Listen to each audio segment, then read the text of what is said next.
The story greets us with the image of a great medieval knight. While he was confessing and reciting a prayer, the voiceover tells us that there are many toys in this world like this guy. The knight, however, addressed a certain unclean demon and said he was bringing vengeance in the name of the Lord. The voiceover reported that this toy of his was getting too rambunctious, so after a moment the knight was literally torn apart. While he said he had sent him to his father, because of which he could now praise him forever, the action moved to a small room in which footsteps were heard. A man in uniform, already graying, appeared in the frame and headed toward the center of the room. When he got into position, he coughed lightly and stated that he had very little time to spare. Taking the sword out of its sheath, the man also added that today was the wedding anniversary, and he was sorry, but had to hurry with the decision. A voice then asked what the hell this anniversary was, after which several melee guns bleeding out showed up in the frame. A man who had just come to this place was murdered with all these guns sticking out of his head. After that, a little girl with pink hair came into the room, asking who was here. Peeking out from around the corner, she also asked if this was the last floor, and if the man sitting here was the master of the tower. When he replied that it was really him, she smiled and said she was very glad, for she herself had gotten lost many times already. Suddenly concentrating the energy in her hand, she yelled out that she could barely find the creep sitting at the top of the tower, so she was going to get rid of him. But he disarmed her quite easily and called her a real bitch. While she was begging to be spared, the owner only told her not to even dream of such a thing, because she had made him very angry. A creature resembling a huge humanoid goat from the underworld appeared on the screen, lunging forward at the guy. Dumbfounded, he stood across the room after the creature had carried out its attack, while a voiceover asked about how we still didn't get it right. Suddenly, this guy was covered in dozens of chopping blows, the effects of which only showed up a few seconds later. The creature pounced on the guy for a full final blow, after which he was ripped to shreds. His face was shown in full for the first time. He had red eyes, and an incomprehensible pattern between his forehead and nose. The name of this creature is Baphomet, and he is also the lord of this tower, whose profession was to evaluate the quality of toys. When the next opponent was finished, he sat down on his throne again. A new man with a spear appeared before him, wanting to kill the master of the tower. For him, there was no greater pleasure in life than to have a new toy, like this guy. But that was also the source of his despair, which caused the host to wilt a bit. Holding the attacked guy with a broken leg and bloodied, the tower owner said, "Here comes another toy broken." After that, he quickly tossed the murdered man aside from himself. The door to his room was so arranged that there was no way he could open it. In other words, this way into the toy world was off limits to him. So he literally lived here for fleeting entertainment. And when the wait for his victim's arrival dragged on, he had to think of something to occupy himself with. Suddenly, this situation just pissed him off. He began to swear and shout with all his might, and started beating the wall with his bare hands at such injustice. Striking again and again, he expressed to himself his own incomprehension as to why it was so boring here. As he began to beat faster and faster, he kept repeating himself and asking why everything was so. As he looked at his fists with the broken chains, he wondered why he was imprisoned here in solitude with no way out even. Suddenly, the tower master heard a loud vibration that sent a small shiver through his body. It came from a telephone lying on the floor not far from the owner. He immediately realized that this thing had been left behind by the last toy to enter here. So all of a sudden he had some thought that he wanted to put into action. A few seconds later, a new guest burst into his room, claiming to have finally reached the top floor. Looking at the creature ahead, he added that now he would kill it and finally become the best of hunters. However, it wasn't particularly good for the boss to beat this guy to the point of being unable to attack in any way. After that, he knelt down in front of the tower boss and begged for his mercy. When the master took a step in his direction, the boy thought he was about to be killed for sure, so he begged for someone to save him. But the boss had no intention of killing him, only reaching out his hand, whose huge fingers clenched the fallen adventurer's cell phone. Coming even closer and squatting down, he asked his guest what this thing was all about. The guy's mood immediately improved, and he explained that this gadget opens with facial recognition technology. The tower boss picked up the severed head of the owner of that phone and put it up to the phone, for which the guest praised him, saying he was doing a great job. While explaining the following technologies, the guy talked about the camera. It could be used to capture moments dear to his heart. Afterwards, he immediately showed how it worked in practice and took a joint selfie with his boss. The guy also said that you can also listen to music here, so it's basically the only legal drug out there. While he was explaining to him all the intricacies and interesting things about the phone, he slowly rose to his feet. Huffing that the boss was doing a great job and could now manage even without him, the guy reached for his sword, which flew out of his hands. He quickly grabbed it and told the tower boss that he should have gone to the underworld now. But the creature didn't even take its eyes off the swiping on its phone and put out its hand and killed the guy. He further wondered, for he had whole deposits of loot from killed toys that might have something interesting in them. Taking some sort of diary, he looked at it and wondered what was written in it. Strange red stars opposite the inscriptions. Throwing the book aside, he called it trash and didn't understand why such a thing was even necessary to bring with him in the first place. The boss started going through the rest of his belongings and found more and more items of interest to him. Suddenly, he found a picture of some girl with flowers, seemingly straight from a wedding. After that moment, he began to study the life of toys. The phone was bursting with tons of information that was on the internet while the boss lay on the ground with his hands behind his head. But something was wrong. A strange feeling was bothering him. The thing is, the more he learned about the world of toys, the more he wanted to get into the real world. What he saw around him was only an illusion, which he understood perfectly well. Looking up, he reached out his hand to an unknown golden source. He learned that the toys have some kind of belief they call a god, and this god can grant wishes. And if there really is a god, then he could fulfill his wish. After these events, goosebumps went through his body, and he didn't immediately realize what was happening. He looked up and heard a howl through the tower. It meant someone was coming this way, so the boss sat back on his throne. He had no more expectations. The owner was going to break this toy like all the others, taking the trophies and having fun with them already. Just then, a new guest entered the room. A white-haired man who, surprisingly from all the others, did not exude an excessive opinion of himself. He was incredibly calm, and his eyes were cool and confident. The boss continued to sit on his throne, surrounded by the trophies of previous toys. Looking up and opening his eyes, he looked at the white-haired guy. As he focused, a pupil appeared in his eyes for the first time, and the boss was serious for the first time in a long time. He went into battle and suddenly wondered why he needed all those trophies. The Tower Master even had to fend off the attack with his two-handed sword. He looked into the guy's eyes and saw something different about him. Something that made him different from all the other toys. After that, he took a sharp leap and jumped the tower boss over his head. While behind his back, the guy used a special skill illuminated with a blue aura. And by aiming it at the boss, he made the dungeon master dodge such a blow. He actually jumped back the other way as the blue mist of the guy's technique enveloped the neighborhood. Smiling, the boss realized that he seemed to have finally found what he had been waiting for so long. It was a real power. One that he wasn't ashamed to fight and was on equal footing with. After that, a small mist began to emanate from underneath the boss and the room became colored with a pink hue. Leaning back, the white-haired guy continued to silently watch the boss's further actions. He also went into his special berserk mode that he hadn't been in for a very long time. The boss broke the ground beneath him as he prepared to attack. Leaning the same way with his other leg, he was about to lunge at the guy, and leaping at him, they merged again in a duel, when this guest was able to hold off another attack from the Tower Master. The boss really got excited. Those emotions during the battle were unforgettable. He had long ago forgotten them, but now this toy made him remember everything again. The host had waited so long, and finally there was someone who could adequately cheer up his boring life. He even resorted to technique when he summoned a pentagram in his hand, bringing down infernal chains upon his foe.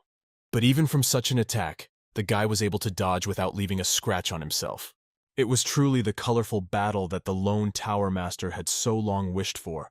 Suddenly the boss jumped right out at him while the guy was still in the air. He thought this battle was a lot of fun, and was about to hit his guest from behind when he still had no time to react. But the concentrated guy was prepared for this turn of events as well, so he cast his gaze sharply at his boss. And that's when he performed his counterattack, sending the boss to the bottom of the room. He deftly tossed his blade in the air and grabbed it with the other hand. Filling it with his blue flame again, he set out to further destroy the boss. At this point, the boss was lying on the ground in his own crater and thinking about why he was so jealous of this toy.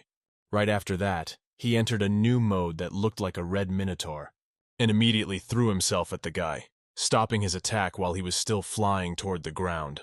The guest himself realized that the next blows would be serious, so he prepared himself defensively. While the guy was dodging the attacks of this boss, the master told him not to mess with him. After dodging the blow, the boss didn't even notice as he came in from the back and hit him back. But then he also managed to turn around and put up his infernal pentagram shield, which unblocked the attack. Their blades continued to make contact with each other, as the boss thought about the fact that he was going to lose to some pathetic toy. He thought it was simply impossible, though he and the guy moved equally and very fast. The enraged boss created new hellish portals around himself, from which dozens of blades flew out, aimed at the guy. The boss repeated over and over again that he was the lord of this tower, while the white-haired man fended off all the blows flying at him. Standing up in a defense stance, he couldn't believe his eyes. What this man was doing was unreal. He was enraged even more, however. This level of berserk was already his last one. It was then that the white spirit of this toy appeared over his ear, and said that now the boss would not get out of here alive. He didn't realize what had just happened. However, turning his head, he immediately saw a guy heading straight for him from above with a sword. A huge blue flame erupted around the tower boss, covering absolutely the entire area of the room. Sheltering himself from those flames, he didn't understand how some toy could try to defeat him on his own fiefdom. Through tons of that blue flame showed the image of the main instigator of it all. As he got closer, it became clear that he himself was immune to his technique. This guy was even starting to scare the boss a bit, as he had an incredibly cold stare. All the Tower Master saw were his eyes, in which he seemed to be lost. Compared to that look, he felt like only a small pawn, not a real boss. It was then that he was first struck a blow that wounded him, and very profusely at that. In the midst of the flames, he wondered if this guy was a toy, and suddenly realized it was a real person. He suddenly wanted to be as free and strong as he was, and subsequently break out of this musty tower. As the white-haired guy swung to give the tower boss a final blow, the boss suddenly had a message that if he killed the hunter in front of him, the system would be able to grant his every wish.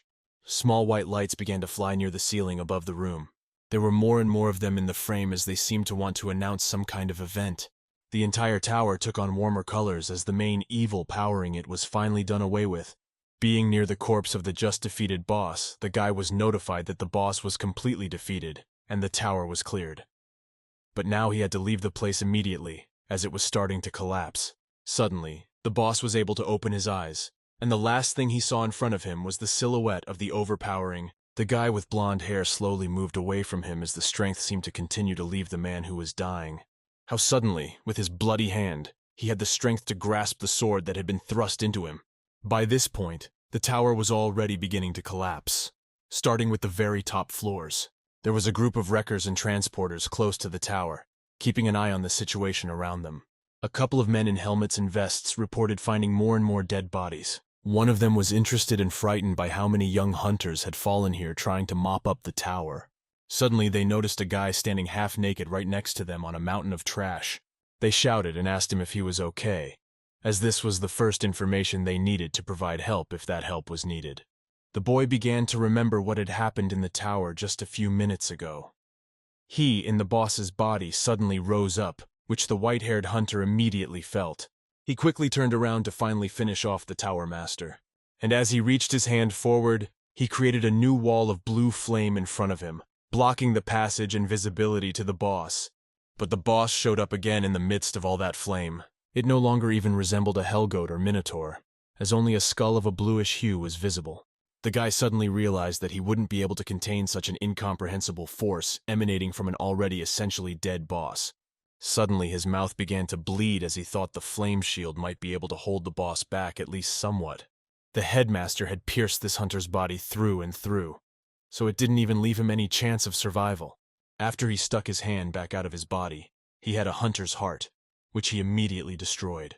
Back in the present, the uniformed man asked him if he was a hunter, and if so, he would need to run him through the database. So he immediately asked the guy his name.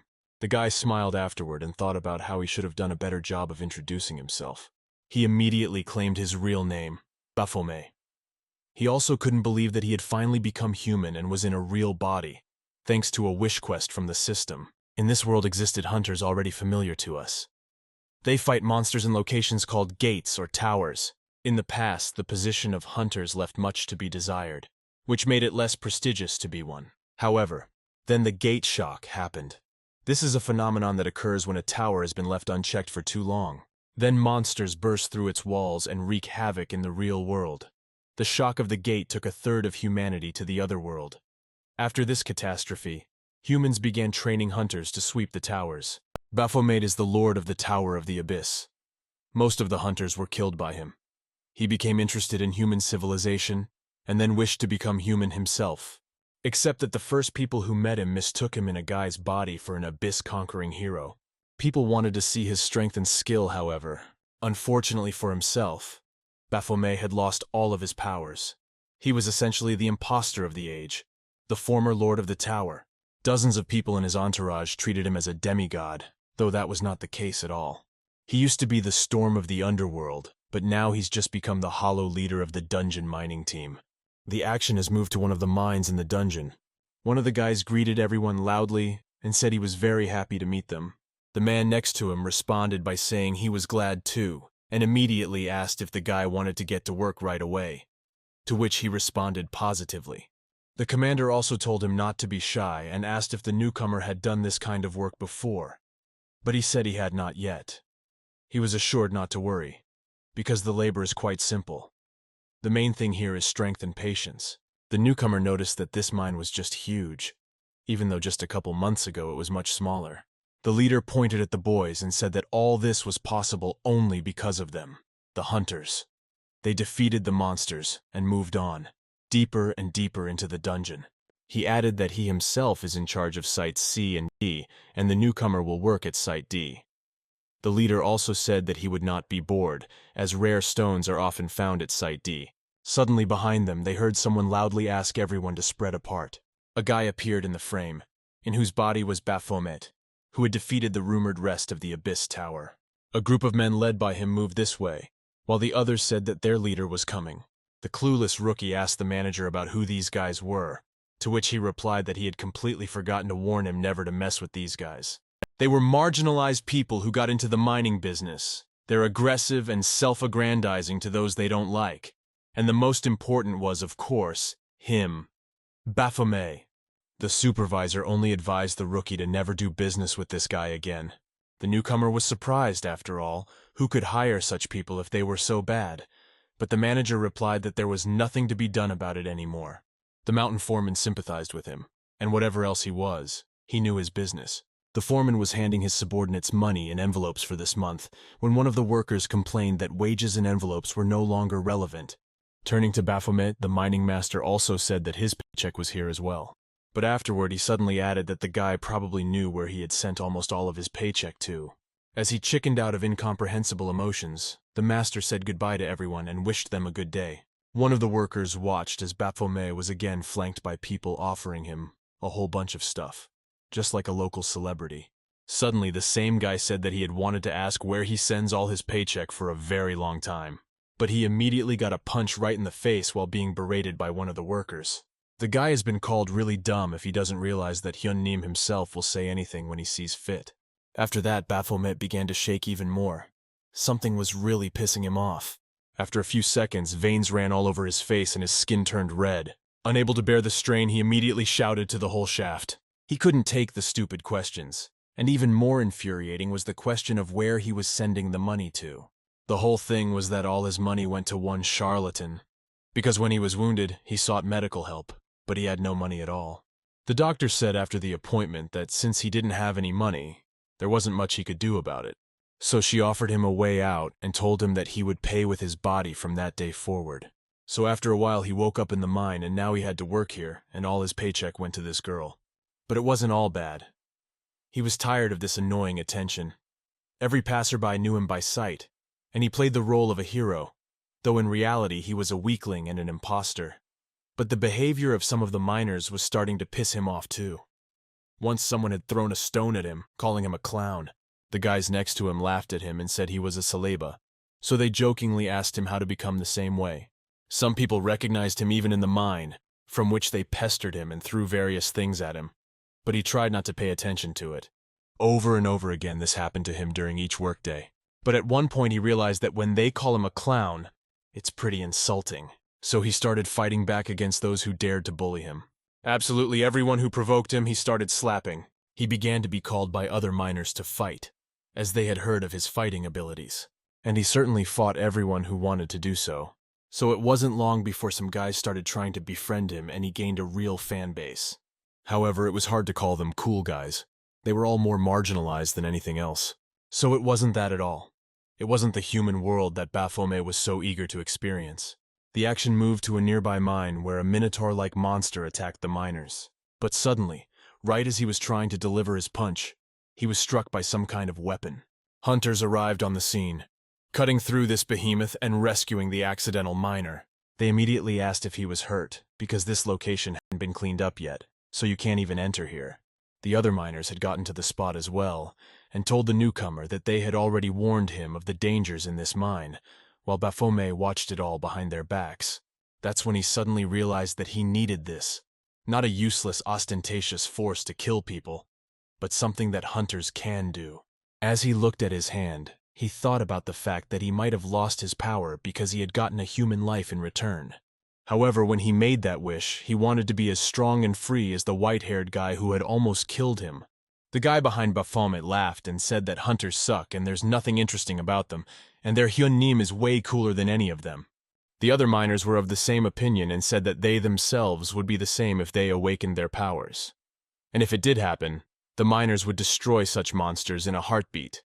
One of them also added that hunters get great money for the trophies from killed monsters. Magic stones. Many hunters live in penthouses on the top floors of skyscrapers. Baphomet thought about the fact that he wouldn't want to live like that at the top of a tower. Afterwards, the first miner was again dissatisfied and said that hunters were paid for essentially nothing. It was just luck, that's all, but the money you earn with your blood and sweat was much more valuable to him. Baphomet realized that it was the same as always, because those who don't know how big money is made think it falls from the sky to them. When he was suddenly asked what their Hyun-nim was dreaming about, he smiled sharply for the first time. Coming out of his thoughts, he reconsidered the question he had just been asked. Realizing that he had just smiled in front of them, he decided to guffaw at the fact that all these guys around him were very humorous. The faces of all the workers in his company changed abruptly to easily shocked ones. They quickly pelted him from all sides and asked him who was the most humorous and funny then, because they had already placed bets on who would be the first one to be able to bring a smile to their chief. Baphomet suddenly realized that this feeling he was experiencing now was very familiar to him. It was similar to that moment in the tower when new toys came to him for battle.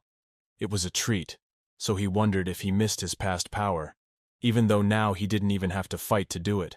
He smiled broadly and fell silent before giving his subordinates a response. Laughing loudly, he realized that he was now a human himself, and even without his former power, he could do whatever he wanted to do. His musings were interrupted by one of the miners, who asked if it was true that he had no name, for he had decided not to introduce himself as Baphomet. To the guy, however, he informed him that he used to have a name, however, he no longer uses it. The miner was very interested in that answer and wanted to know more about their Hyun-nim's past. After that, he asked if Baphomet wanted to take his name, because his parents took great care in choosing it, but it never came in handy. So he would be very happy if someone as cool as Baphomet took it. As they headed back to the main part of the cave, Baphomet asked to be reminded of what the other one's name was. The guy replied that he had already spoken, and just as he was about to repeat himself again, there was suddenly a massive explosion behind him. Tons of melted shards of various objects flew deep into the mine shaft. Baphomet didn't realize what had just happened, for that rumble was very deafening and sharp. The wave and the impact struck him as well, after which he tried to rise to the ground while he heard muffled voices nearby. Quickly examining his body, he tried to see if he was hurt, but he was distracted by loud moans to which he shifted his gaze. Several people nearby were trying to escape the flames coming at them, and those already caught in them were suffering in agony. Looking at his hand beside him, he tried to remember what had happened moments before the explosion, and when he was already convinced of what was going on in the neighborhood, Baphomet turned his head back around. Next to him lay the bloody corpse of the guy he had only recently walked and talked with. Several people nearby have also already been killed either by fire or by the explosion itself. That's when he realized one thing. The toys were broken again. It was even a little sad, as Baphomet was just getting used to them. He then knelt down and tried to rise, but he lacked the strength to do so.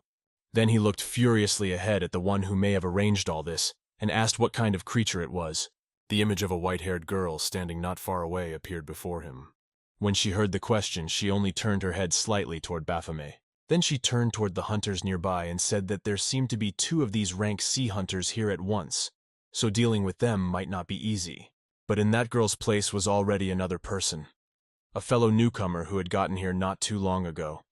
He said he'd accomplished a lot by getting into this mine, so fixing his hair, he added that he really needed this mine for future purposes. The fellow rank C hunter said that this seems to be a hunter as well. However, he is a robber using his powers for evil. He thought and hoped to himself that it was just a rumor that there were hunters attacking mines in order to take away magical stones. However, it seems this newcomer is the maniac in question. But this guy said they were only half right. Another hunter asked his companion if there were any survivors and added that they should have been taken to the hospital. However, the girl panicked and said that these guys were unlikely to survive, and that was clearly not what they should be worried about right now. When the guy had his back to her, she thought he was suggesting they run away from the battlefield. He reported that the hunter-robber in front was rank B, and they were only rank C, so even the 2 of them wouldn't be able to handle it. The best option was to rescue the injured miners, or they would die. While the girl was explaining that they couldn't do that now, so they should go upstairs and call for help, the guy was suddenly struck by a blow of a speed that no one could react to. A sword was thrown at him, swirling straight up in the air. The girl began to scream loudly in terror, as her partner had just been killed in front of her eyes.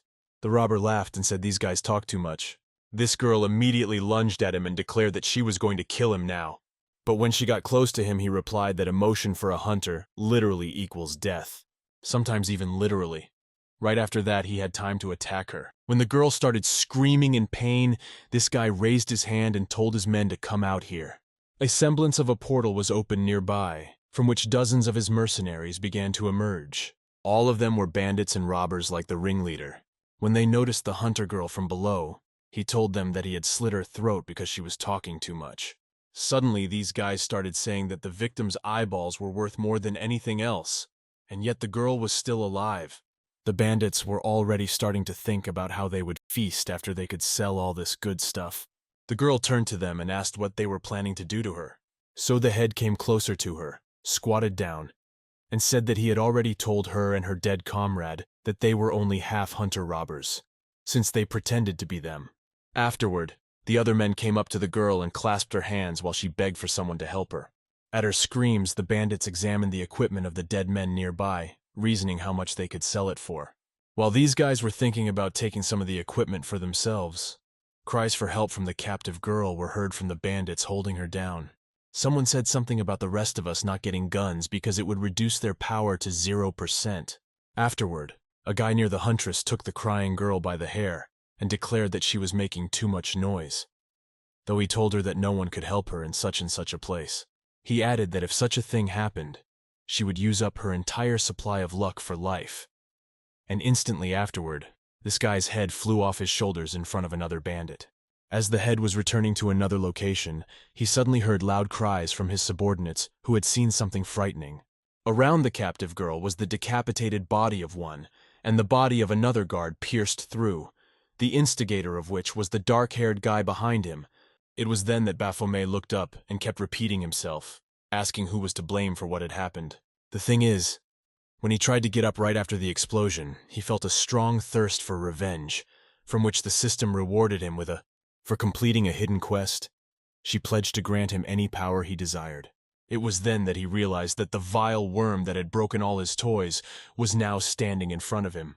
Baphomet began to slowly walk towards the main hunter-robber's side. Calming down and not expressing much emotion, he came closer and closer. Along the way, he passed a blade stuck in the ground, and decided it would be a good option for a weapon. So he grabbed his sword and started pulling it out of the ground without a moment's hesitation. The system immediately alerted him that using someone else's weapon reduced the owner's strength to 0%, so it began to drop rapidly. But suddenly there was a system error. The user Baphomet's passive skill called Weapon Master has been activated. The Weapon Thief perk, which is part of the Weapon Master passive, was activated, and Baphomet immediately attacked the nearby enemies. Approaching the ringleader, who even dropped his cigarette for such a sight, he asked him who this guy was. Baphomet called him a worm and reminded him that he was the one who broke all his toys. When Baphomet kicked one of the corpses, the bandits asked what toys he was talking about. Then he looked up and asked them about the survivors. One of the robbers laughed, calling him crazy and not knowing what he was talking about. With a terrifying gaze, he looked straight into the man's soul and asked if they had done it all. The ringleader laughed and said that this guy was too stuck in his childhood to talk about some toys. Baphomet did not tolerate the humiliation and immediately rushed to attack, scaring all the bandits. The ringleader yelled at his subjects and told them not to stand like statues, but to attack back. While Baphomet realized that this guy was the real hidden hunter, he said that all the robbers would test his level now. One of the guys said the meat would go under the knife. The other robber beside him shared the same opinion and prepared for battle. They're going after Baphomet at the same time. I hope he's not expecting a numerical advantage. But he knocked the weapons out of their hands with lightning-fast movements in a couple of seconds, and in flight, aimed one of the balls at the head of a thug flying at him. The other guy didn't even have time to react to that move. Baphomet immediately thrust his sword right between the man's eyes. The survivor managed to grab his cleaver and lunged furiously at Baphomet, hoping to kill him quickly. But the latter also deftly grabbed his arm, stopping the attack on himself. His blade was covered in blood again as he pierced this guy too. In a final move, he literally chopped off his head.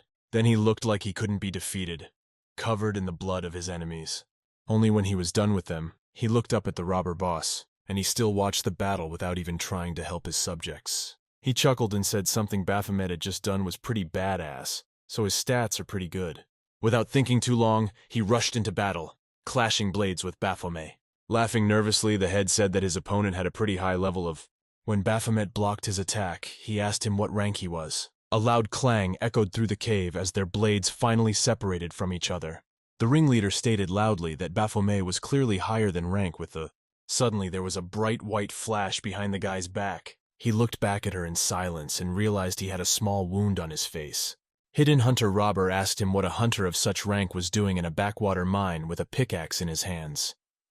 He smiled again and said that Baphomet might have come here for a similar robbery purpose, so he apologized in advance for revealing his identity. He said that such miracles sometimes happen, but even if he knew what Baphomet was up to, nothing would change. He was still going to kill him and not let him out of that mine alive. Then the guy slowly put his bloody sword in front of him, preparing to repel the attack. But suddenly the headman was now out of the horizon, and only lines from his sword attacks became visible in front of Baphomet. He didn't immediately realize what had happened, so he quickly looked all over the shaft, when suddenly blood started oozing from the other side of his cheek. It was the same situation with his knee where he got a little chopping blow, was hit, and the arm right near the elbow. The ringleader continued to move with incredible speed, nosing such chopping blows at Baphomet. The hidden hunter smiled and said that a guy like him would never be able to handle him. The fact that in his arsenal was a whip with tips that should shorten anyone who relies on their agility, he was especially effective against those who had never fought hunters before. To him, Baphomet was a treasure trove of bio-commodities, so he tried to kill him without damaging his skin too much. Baphomet had been watching the movement of the whip all this time, so during another attack he tried to fight it off with his sword. Then the crazy hunter didn't immediately realize why the guy was trying to antagonize him. Baphomet still continued to bat away his lash and activated a passive skill called Jerk. But because of his wounds, he was also subjected to a negative effect called blood loss. The Jerk activated a 15% increase in his abilities. The leader was outraged that Baphomet was able to block his attacks, so he called him a cheater and didn't even notice that the guy's fist was already near him. Baphomet made a wide lunge and broke free from the hidden hunter's lash attacks, very powerfully hitting him and throwing him a great distance away. The smile disappeared from his face for the first time as he lay in a pile of rocks produced by his own oversight. Baphomet did not hesitate and immediately rushed to finish off his fallen foe, but the bandit managed to put up a block. The head was smiling, but he didn't understand how Baphomet had so much power. After the guy realized that the first attack didn't work, he raised his blade into the air without a pause and prepared to make another attack. The hidden hunter has already had time to react to such a thing in order to dodge it. Baphomet instantly turned his gaze to where the leader was about to retreat to. And then he made another deep dash towards him, getting as close as possible. The leader didn't understand where this guy got his confidence from. He was very disgusted that Baphomet could think he was any better than the leader. Then he ordered the guy to end it. Enraged, he closed his whip and launched even greater and more furious attacks on Baphomet. Bandit was sure that if he could put up a grueling battle of attrition, this guy would definitely bend his knees to him. However, when Baphomet looked at him angrily again, he abruptly thought about the fact that this might not be the case. He suddenly felt a huge shiver run through his entire body. The head realized that he was starting to feel very strange, so he began to wonder who this guy even was. The guy's aura suggested he might not be human at all. Baphomet strode closer to the robber and with a deft move cut off his hand. After that, he said he was taking this hand for the guy who was ahead of everyone else. Exactly the guy who died in the attack of those hunters and was one of Baphomet's friends. The robber immediately began screaming in pain and calling him a freak. Baphomet made another sharp lunge at this mugger and struck another part of his body. Recalling another worker, he stated that this attack was carried out for him. To the screams and yells of the robber, Baphomet continued to slice his body parts away. The leg he had just chopped off with one of those blows he wanted to give as a memorial to that fat man who was always chewing on something. The hidden hunter was terrified, and there was no way he could continue the battle as he sat covered in his own blood and trembling, asking Baphomet to stop. But he didn't stop and said he'd take the other leg for the name of the man he'd managed to hear before the explosion, Cha Min-woo. The robber sobbed in pain and what he was being turned into. Standing directly above him, Baphomet continued to say that he was about to deliver the final blow for any of the miners. The ringleader turned his head toward him from the last of his strength and asked about who Baphomet even was, if he was capable of such cruelties. The lad chose not to answer his question, but merely held his blade out over the chest of the robbing hunter and added that this blow would not be for the miners, but for daring to anger him. The ringleader tensed desperately and asked Baphomet not to do that, but realized there was little that could be fixed anymore. Then the wounded lad swung his blade and delivered the final blow that killed the unfortunate robber. As Baphomet thrust his sword into his chest, he suddenly felt himself getting hot.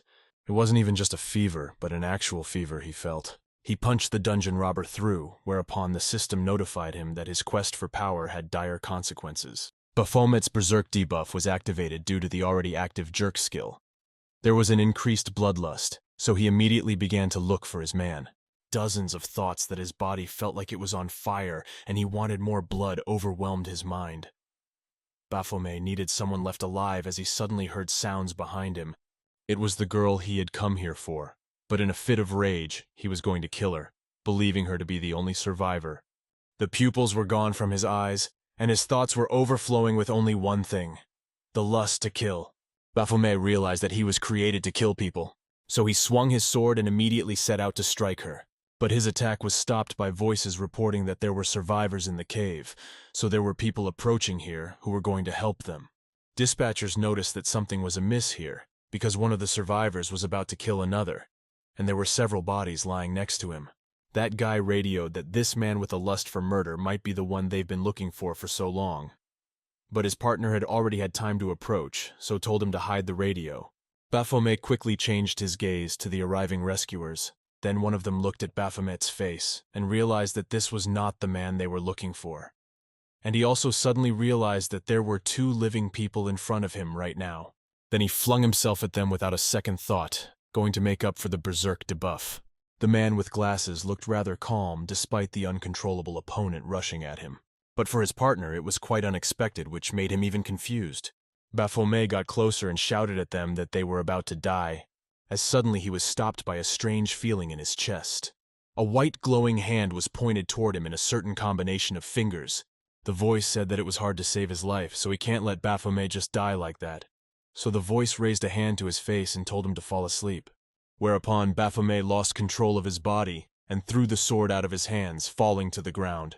Collapsing right in front of the rescuers, he actually fell asleep immediately and could do no more harm to them. At that moment, Baphomet saw something strange. A distant voice was heard echoing his name. The voice came closer, asking Baphomet in the guise of a tower boss to order him to do something. The one held out his hand and ordered the killing. Killing all of humanity is the mission Baphomet has given him. Suddenly someone called him a frog in a well, hinting at the hopelessness of the situation.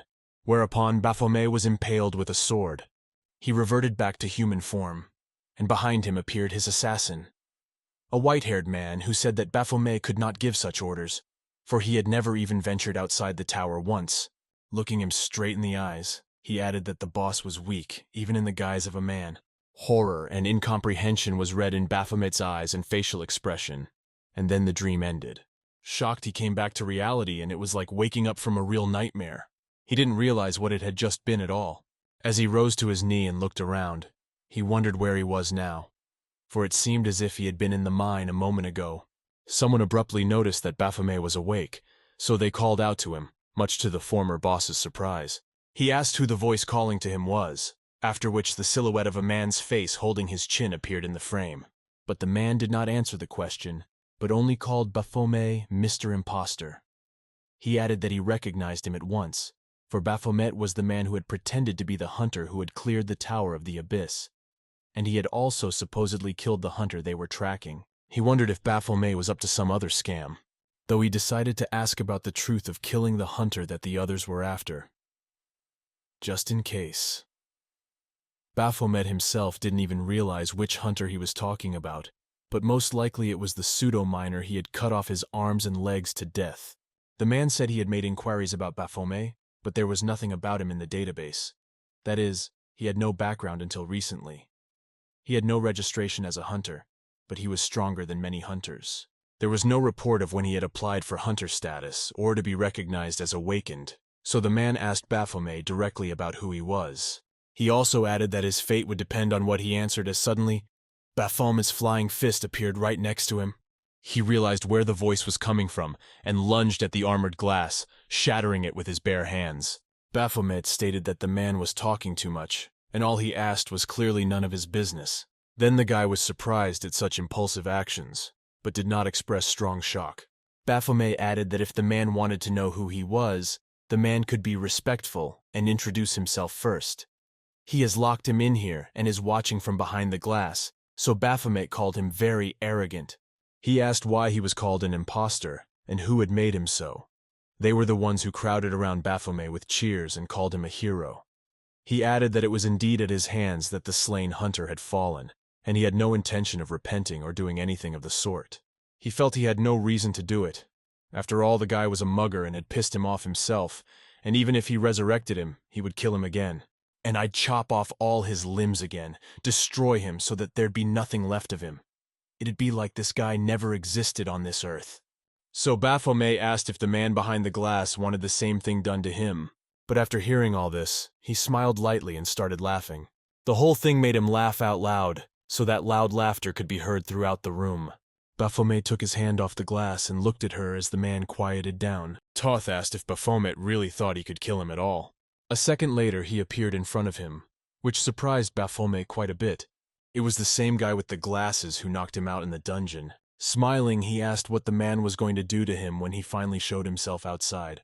Baphomet was overtaken by memories when he saw the man. In front of him stood a man whose silhouette was very familiar.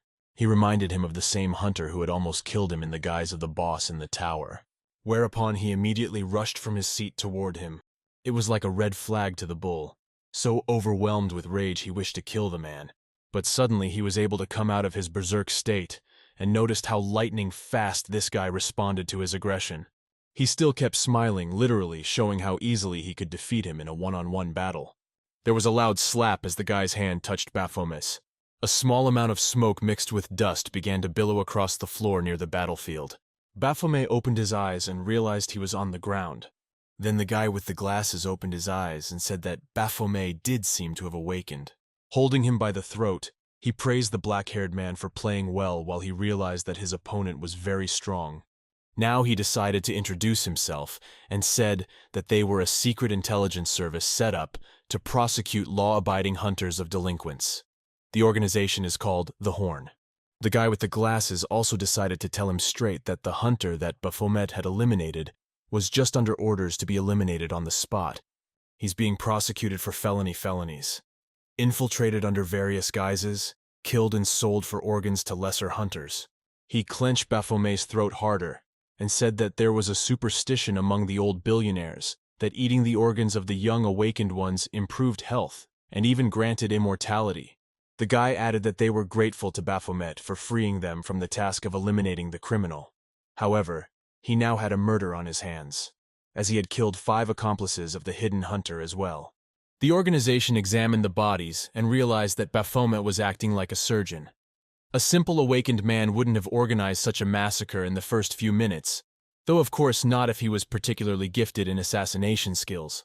But this guy's experience showed that Baphomet was most likely a very skilled killer, and his hands were covered in blood. He had only known of him as an imposter before, but he tried talking to him to get to know him better. Baphomet was getting sick of this treatment and idle talk. He understood that it had cost him a lot of work to become human, so he didn't understand how he couldn't stand a chance against a power like his. Therefore, he wanted the power he had in his boss's body to return to him again. He realized that the white-haired guy who had killed him in the tower, and this one with the glasses, would have been ripped to shreds by Baphomet by now. Goggles stated that the best solution for him and the world would be to prune this sprout before it blossoms, implying the death of Baphomet. He put his hand right in front of his face, preparing to use the technique that would end him. Meanwhile, the action is moved to the central office of the Hunter administration. It was business as usual. Everyone was minding their own business. The girls at the front desk wished the next registered hunter good luck and asked how he wanted to make his gun lease payment. After that, the next hunter, number 122, was summoned, and as he got closer, the girl asked him what he could do to help as well. This guy was Baphomet, dressed in a light green windbreaker with a patch under his eye. He looked a little confused, however, as if he had come here out of choice. The action returned to the present, where the man with glasses laughed again and asked if Baphomet had scared him. He added that he was very lucky, because even such an organization can't kill without a reason and official permission. Also, Baphomet had a personal sympathy for the guy. Letting him go, he stated that the black-haired man looked like someone who could handle any challenge. The guy said that Baphomet would now be working for the rogue organization, as his talents were exactly what they needed. Then the action was back to the front desk, where Baphomet asked the girl to register the hunter status for him. She said he is required to have a hunter's license and certificate of ability. Baphomet remembered the guy with the glasses saying the organization would tweak his bio in the database and make him a hunter's aptitude certificate. The girl reported that the check was successful, so now he would need to register a hunter nickname. Rogue Guy also said that hunters take aliases to distinguish themselves from regular people, so there's no way to do it without a nickname. The girl suggested that the nickname should be different from the name on the paperwork, so she asked if he had options. Goggles added that their work likes silence and anonymity. It attracts too much attention as it is, so it's best not to stand out. The main character smiled and exhaled lightly.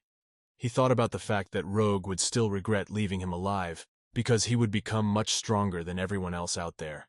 He told the girl at the front desk the nickname Baphomet, and he was going to make the name alone give these people the shivers. After a while, the action moved to one of the mines where Baphomet was being attacked by an Arctic monster. Of course, he wasn't alone. There was a whole pack he was clearing with his bare hands. After killing another wolf from behind, he was attacked by another one. It didn't take long for him to react, and he extended his arm straight towards him. After just a few seconds, he shoved the wolf into the ground, killing it instantly. Several more came up from the back, snarling towards Baphomet, but suddenly they turned around and started to run away from him when they heard something approaching them. The monster's huge foot stepped onto the field, crushing the ground beneath it. It was the real boss of the level, a large snow wolf, who noticed the guest. He immediately reached for Baphomet with his paw, about to start a fight. Suddenly, however, the latter asked him to stop, and surprisingly the boss heard him. Baphomet raised his hand upward, about to do something. He got into an epic pose and told someone they could come out. There was an awkward silence, as no one responded to his request, and the boss and Baphomet just stood across from each other. He coughed demonstratively and said it looked like no one was coming out. Then the boss immediately jumped on him and hit with all his might where the hunter was located. Noticed, however, that this guy's speed was incredible, and he dodged easily. Moreover, Baphomet had already managed to get close to the wolf and hit him. Blood gushed from the back of the monster. He simply destroyed it with one blow. After a while, Baphomet began to walk out of the dungeon portal, chanting that he had not expected otherwise. Only a fraction of the power he had when wielding the tower had returned to him. There could only be one reason for this. It was because the message from the system that said, "Hidden quest completed. Feel the urge to avenge the man," which rewarded him with any power he wanted, only gave him the power he needed, namely the one that was enough to kill the robber hunters. But Baphomet didn't know how to understand it, because it felt like someone was always demanding something from him. It had been like that in the tower, and now. He realized that no one could answer these questions because Baphomet was talking to himself. However, he knew exactly what he was going to strive for. Of course, to strength and its improvement. After all, this mission had been with him since the beginning. Even though he didn't have the same strength as before, he felt that he just needed to build it up. especially since it wasn't the first time he had to start from scratch. Suddenly, a monster appeared behind his back, asking if this guy was the same Baphomet. He immediately turned around to see who was calling out to him. The rogue guy laughed and said that Baphomet seems to be severely lacking in attention span. It was a video call from the guy in charge, saying how he even got the idea to name the Lord of the Abyss Tower. The guy with the glasses added that the one in charge should actually attract as little attention as possible. The head said he understood that Baphomet wanted to stab those calling him an imposter, but he was already known to all hunters already, so he was only making things worse for himself. He also added that the investigation of the Abyss Tower had been completed, and it had been determined that it had actually been cleared by Hunter Raven. Baphomet's eyes were filled with surprise and intense interest in the matter. The guy with the glasses added that it's bad news for Baphomet, because Korea has lost its best hunter to a demon named Baphomet, and now has to think about what to do about it. But Baphomet laughed and said that there was nothing wrong with it. He asked if the head thought that he should be afraid of every rustle and look around. He didn't really care about the chatter of the others, because he had already heard so much that he didn't care at all. His only goal now is to get stronger and shut them up. There was a brief silence as the head of the horn thought of an answer. He laughed and said that Baphomet always pays lip service to Tolstoy's lion. However, he doesn't believe that he can take it all in. Finally, he told Baphomet to go experience the consequences of his actions, so he set up a meeting on Jeju Island, where they went. Baphomet's eyes were filled with great sincere joy, because for the first time he saw the sea just like in the pictures he had seen on the phones in the tower. The partner next to him briefly said they would take a cab as it was 2 hours before the start, but the Baphomet wouldn't listen to him and ran to the sea with childlike joy. He marveled at the fact that there was no end to this body of water, and at that moment his partner was disappointed by this infantilization. Remembering how he talked to his boss, he told him that the Baphomet couldn't be trusted. So he asked if he was sure the guy with the glasses wanted to keep him on the job, but he said that they shouldn't leave things halfway, because Taeyun should have known that the job wasn't for the mentally healthy. They needed someone immoral enough to do something like this. Besides, while they were watching him, one wrong move and they'd easily get rid of him. While Baphomet saw a couple walking near the coast, look at the guy, he was very surprised at his blue eyes. He literally walked right up to it and thought about how it was a different kind of toy than the ones he'd gotten in the dungeon. But his partner quickly took him by the hood and pulled him away from these people, telling him that he shouldn't disgrace the country, so he'd better get away quickly. Approaching one of the large buildings, the partner informed the Baphomet that this was where the new hunters were being oriented. Baphomet asked what it was about, and was told that it was a training course to develop the hunter's abilities. He was told that it was because the country was run by old-fashioned boomers, even though it was the law. Unlike other countries in Korea, the hunters were chosen by the people, which meant they could be intent on using them for their own ends.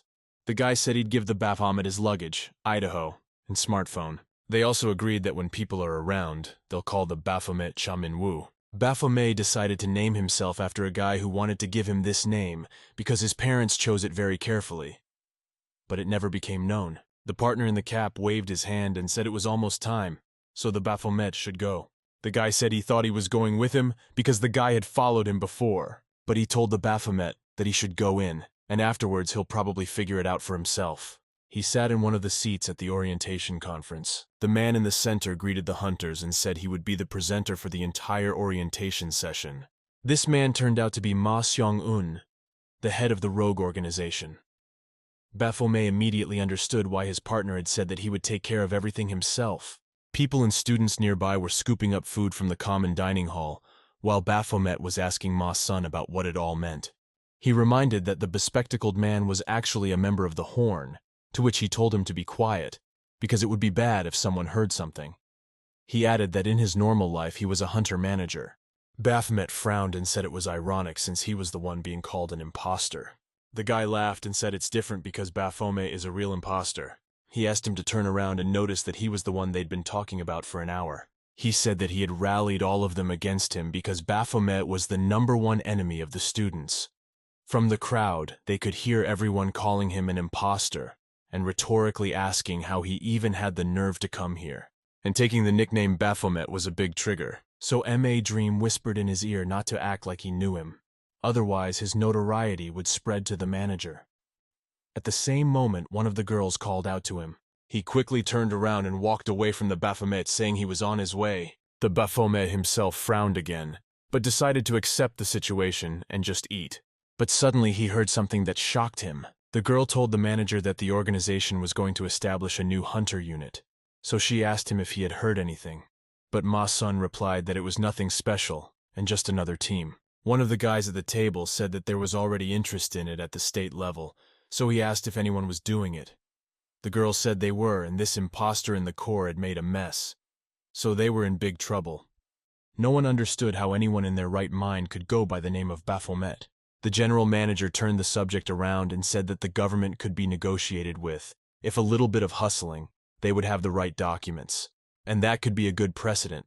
He smiled while the others discussed the topic at hand. Looking at the Baphomet at the next table, he realized that even his subordinates hated him. And among the hunters, he was even more of an outcast. He literally prayed that the Baphomet would not do anything, as his influence and ability to bribe the right people were not unlimited. But he didn't understand why Baphomet had such a blissful look on his face. He thought that he was trying to enjoy the situation, and psychologically he was right. So he realized that at least he had enough reason and will not to despair. Suddenly Ma Dream heard and felt the energy of the new people in the room. Stomping footsteps approached right to their table. It was a whole bunch of people who got here for no reason at all. Moreover, they were all hunters, and of a rank that was almost the maximum. A cold sweat ran down his face because he didn't understand what they were doing here, and then the girl asked if the general manager had received a message. It said that several hunters of rank would start a refresher course today. Ma Song said he had heard about it, but the refresher course was scheduled for next week. But the girl added that the date had been moved around many times, so it was understandable why the head was surprised. She said this was a great opportunity for these guys, and they would be role models for the new hunters. The head smiled nervously and said he understood. They would be role models for all but one, Baphomet. He sat at the table and looked at the pile of food. Glowing with joy, he thought about the fact that he had only seen such things on smartphone photos in the dungeon, always dreaming of trying it in real life. But since he was a demon, he didn't feel any hunger, so he was going to eat such a delicious meal for the first time. Even though he had eaten rice and soups before, he remembered what the toys should say in such a case, and was just about to wish everyone a pleasant appetite, when suddenly a glass of water was poured on his head. Everyone in the room was immediately shocked by what was happening and distracted from their conversations. The guy next to him said it looks like the famous Baphomet is sitting in front of him right now. He stated that he was pleased to finally see him with his own eyes, but disappointed because he had a rather boring face for such a nick. This guy was Leon, one of the A-Rang hunters. Another hunter approached them as well, asking Leon why he did it. He got angry and added that he shouldn't act like that in front of everyone. But Leon replied that he just couldn't pass by when that rotten bastard in the form of Baphomet was sitting right there. The boy realized that it was useless to explain something and apologized to Baphomet, but added that he himself had achieved such treatment, because the demon Baphomet took the lives of many of their friends' hunters. So taking that nickname is like spitting in the face of all his victims and their loved ones. Just when he should have said the guy should have changed his nickname, Baphomet stood up and instantly doused Leon with all his food. The crowd watched in horror but decided not to interfere. After what he had seen, the general manager's soul almost left his body, and he himself banged his head against the table, realizing the consequences of what Baphomet's actions could be.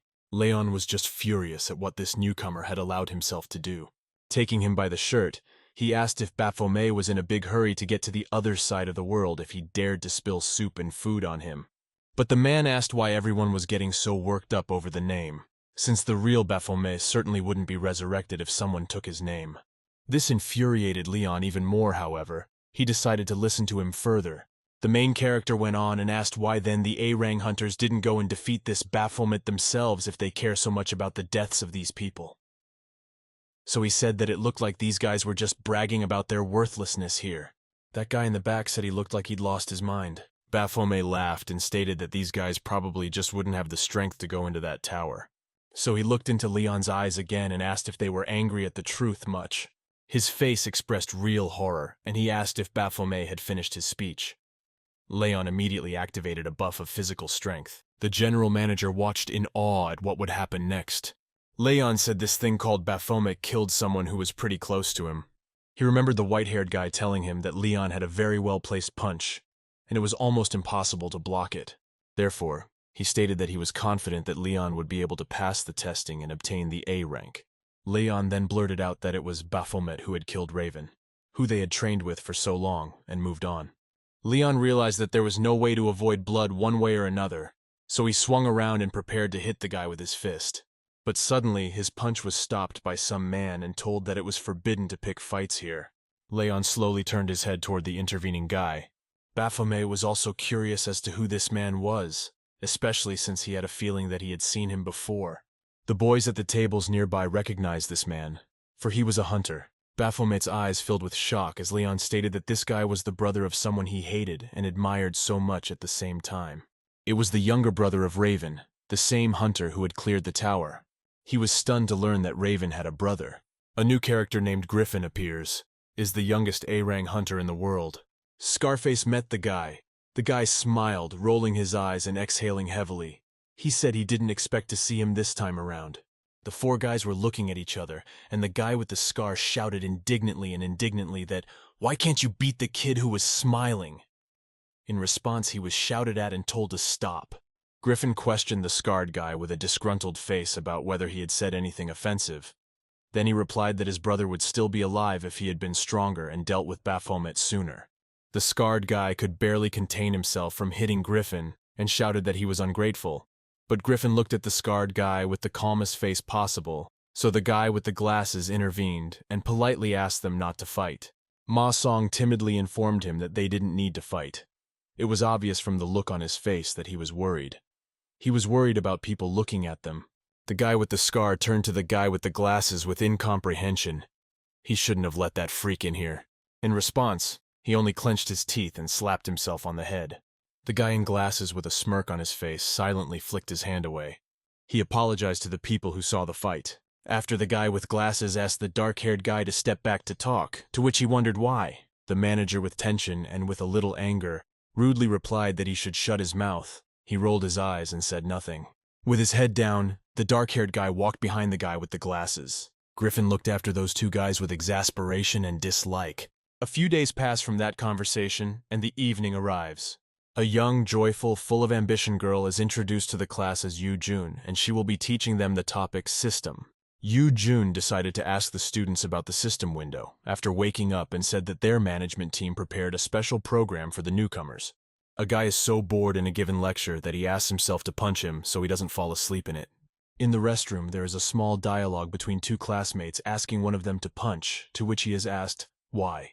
He feels guilty about hiring him and asks to punch him for it to redeem himself. The guy yelled at him to punch him in his cocky face. Finally came the chance to get back at him. He was so looking forward to it, but immediately warned him that it would hurt, to which he asked him if he would really hit him, and if he had a conscience to do that to him. The question becomes, what does he want him to hold back after all that has happened, or what? The answer came immediately that he wanted him to hold back. That way he would be stronger. But the guy didn't like that answer. But he reasoned that no one would dare bully him, and that he should be quieter than grass, lower than water right now, and even if he was cloned 100 times, he wouldn't be able to handle anyone from the A-Rang. It would be pointless. The other two classmates are discussing amongst themselves a guy who came to their course as if nothing had happened and is giving hunters a bad name. While the guys were discussing it, someone hit the soda machine with all their might. They were startled by such a blow and looked around to see who had done it and heard that the machine had eaten his money. And then he had a thought that maybe he could hit it again so the machine would spit the money back out. There was an awkward pause, and the boys became uncomfortable and started sweating and shaking. They immediately remembered about the fight between the A-Rangs and walked quickly to the office, whispering quietly about what was wrong with that guy. Was she acting like that on purpose or not? He had that vicious and piercing look, like a killer, like he had killed someone before. He was told that there had been victims more than once. The boy hoped that they would calm down after that, for he had not even used his fists yet. Suddenly he hears some falling, opens the door and sees that a free can of soda has fallen out for him, which he was quite happy about. As he sipped his soda, he remembered the two talking about some friendly fights between the A-Rangs. Night had fallen outside as the first stars showed between the clouds. Upon arriving there, He stood with an interested look watching the fight. The guy in the black jersey worked hard to win. The outcome of this fight was Leon. Who would have thought it? He himself couldn't believe he was able to overpower his opponent and thanked him for being able to learn so much and was praised for his accomplishments. The referee, having announced that Leon has won his 9th fight in a row, decides to ask who will be his next opponent. Looking around, Leon's rival saw one guy. He decided to call Griffin in as a sparring partner. Griffin stopped drinking the soda and looked at him in bewilderment. Still, he decided to spar and started to take off his name tag while the rules were being announced. Appa looked at him with a kind of equanimity in his eyes, and while they were starting a new sparring session, the general manager came to the second floor to ask them again if they're measuring their strength, to which the manager smirked and said, "Good thing the newbies came to see the A-rankers sparring, and they would be examples to them." The dark-haired guy was standing like a stumbling block and probably wanted to fight someone. A friend decided to ask Ani if Griffin was really that handsome. The girl admired Griffin's beauty. She ventured to ask him for his number. The other, staring at him coquettishly and unashamedly, while the other girl and the lad watched it with a smirk of... The girl asked the manager how old Griffin really was, to which the manager told her that the kid was in middle school, 2nd grade. Griffin and Scarface grabbed hands and started shoving each other. The other guy started mocking the kid while he was staring at him, after Griffin kicked the guy's leg with particular force. His opponent struck angrily with his right hand as the Griffin slipped down with great agility. This kid gave him a murderous stare, ready to attack. Griffin timidly took a step forward, hitting his opponent with his right hand. Then came a second blow, but this time with his left hand. The scarred man managed to dodge the first time, and then a second blow with his left hand. The Griffin grabbed the guy's arm and gave him a glare. The white-haired guy ducks down so his opponent can't catch and strike. Opponent reached for the blue bandage on the scarred fellow's arm, shouting out that he would catch his. Leon already thought he'd caught him, but Griffin very deftly and skillfully sidestepped him from below. The scarred guy looked at his rival with incomprehension and fear. He ripped the bandage off his opponent's arm without slowing down. The crowd stared in horror at what had happened. All opened their mouths in amazement. The dark-haired guy looked emotionless at the whole thing. The referee shouted that Griffin had won, but he didn't look happy about it. He just looked at the bandage in his hand that he had ripped off his opponent, and the crowd at that moment was talking loudly about this young man's victory. I heard from the crowd that this guy was good even without skills, but he just looked that way with a sidelong glance. They also said that this fast guy will soon be promoted to the top rank. The general manager decided to conduct an experiment to find out how big the difference between the newcomers and the current rankers will be, and what the newcomers will learn from them by watching this fight. Baphomet enters the arena and stands in front of the Griffin. Baphomet asks himself what he's thinking, if he told himself to keep his head down. And the general manager thinks that Baphomet will get a good kicking now and won't show off anymore. The dark-haired guy watches the Griffin closely and realizes it's Raven's younger brother. The white-haired kid warms up for the fight while the Baphomet realizes he can't handle him. Griffin looks at the protagonist with a cold-blooded and confident gaze and realizes that it's likely to be an easy target. Griffin immediately launches an attack with a sharp lunge to end this fight as quickly as possible. Baphomet manages to put a block on the white-haired guy's punch. Baphomet realizes that it's unlikely he'll be able to land even one hit, but he doesn't give up. Griffin throws the protagonist through himself. He falls over while saying how he would die from it. When the dark-haired guy is lying down, he opens his eyes and sees a fist flying in front of him. Griffin's fist, as close to his face as possible, hits the rock with such force that it cracks the rock.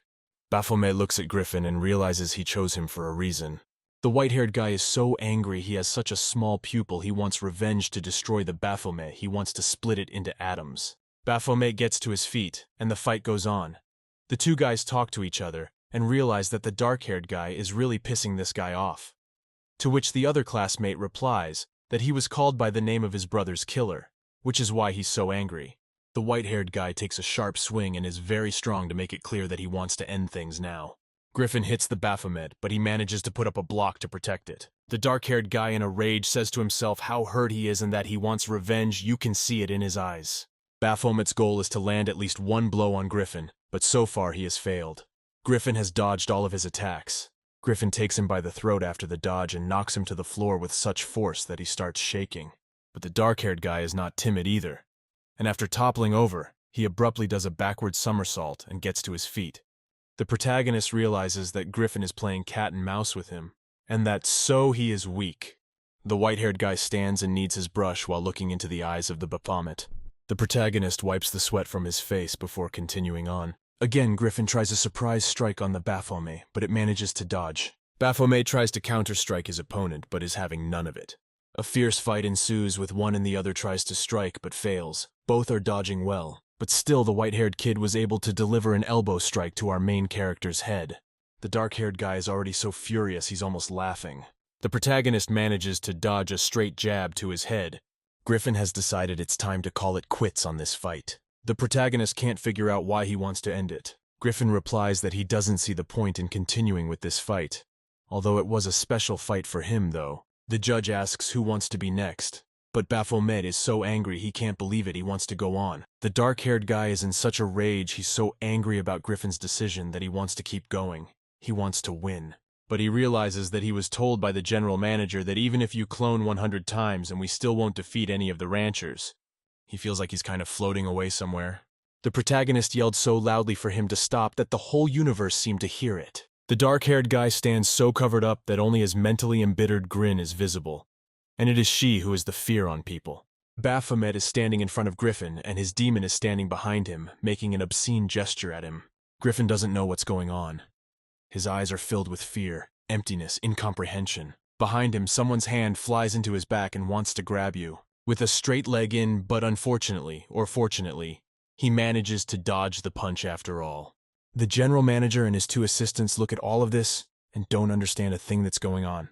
The white-haired guy is watching all this with a kind of incomprehension in his eyes, hearing the sound of a window breaking and someone falling out of it. Young girls are standing by the pool talking about something, and at that moment someone falls into the pool. These girls abruptly stopped their conversations and paid attention to it, began to immediately wonder what it was and who is it fell. Blondie realizes that someone has fallen into the pool and alerts all of her friends about it. Baphomet realizes that he can't swim, and he has a drastic color change in him. His eyes change drastically, and he has a panic attack. The main character starts screaming in fear and realizes he's starting to suffocate. In the distance, he sees the dark silhouette of a girl approaching him gradually. Baphomet opens his eyes a little and sees the yellow hair, blue eyes of some beautiful girl who dares to rescue him. The girl who ducked behind him had golden hair and blue eyes, so she looked very familiar. She came closer and closer and looked directly at Baphomet. He was starting to pass out from lack of oxygen. Suddenly he realized what was going on, and that the girl was trying to get him out of it. Baphomet realized he couldn't take it anymore and took her by the head. He started yelling right under the water that he couldn't breathe, so he urgently asked for her help.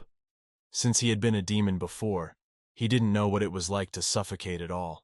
The girls outside realized that it had been quite some time since she had dived in to save Baphomet.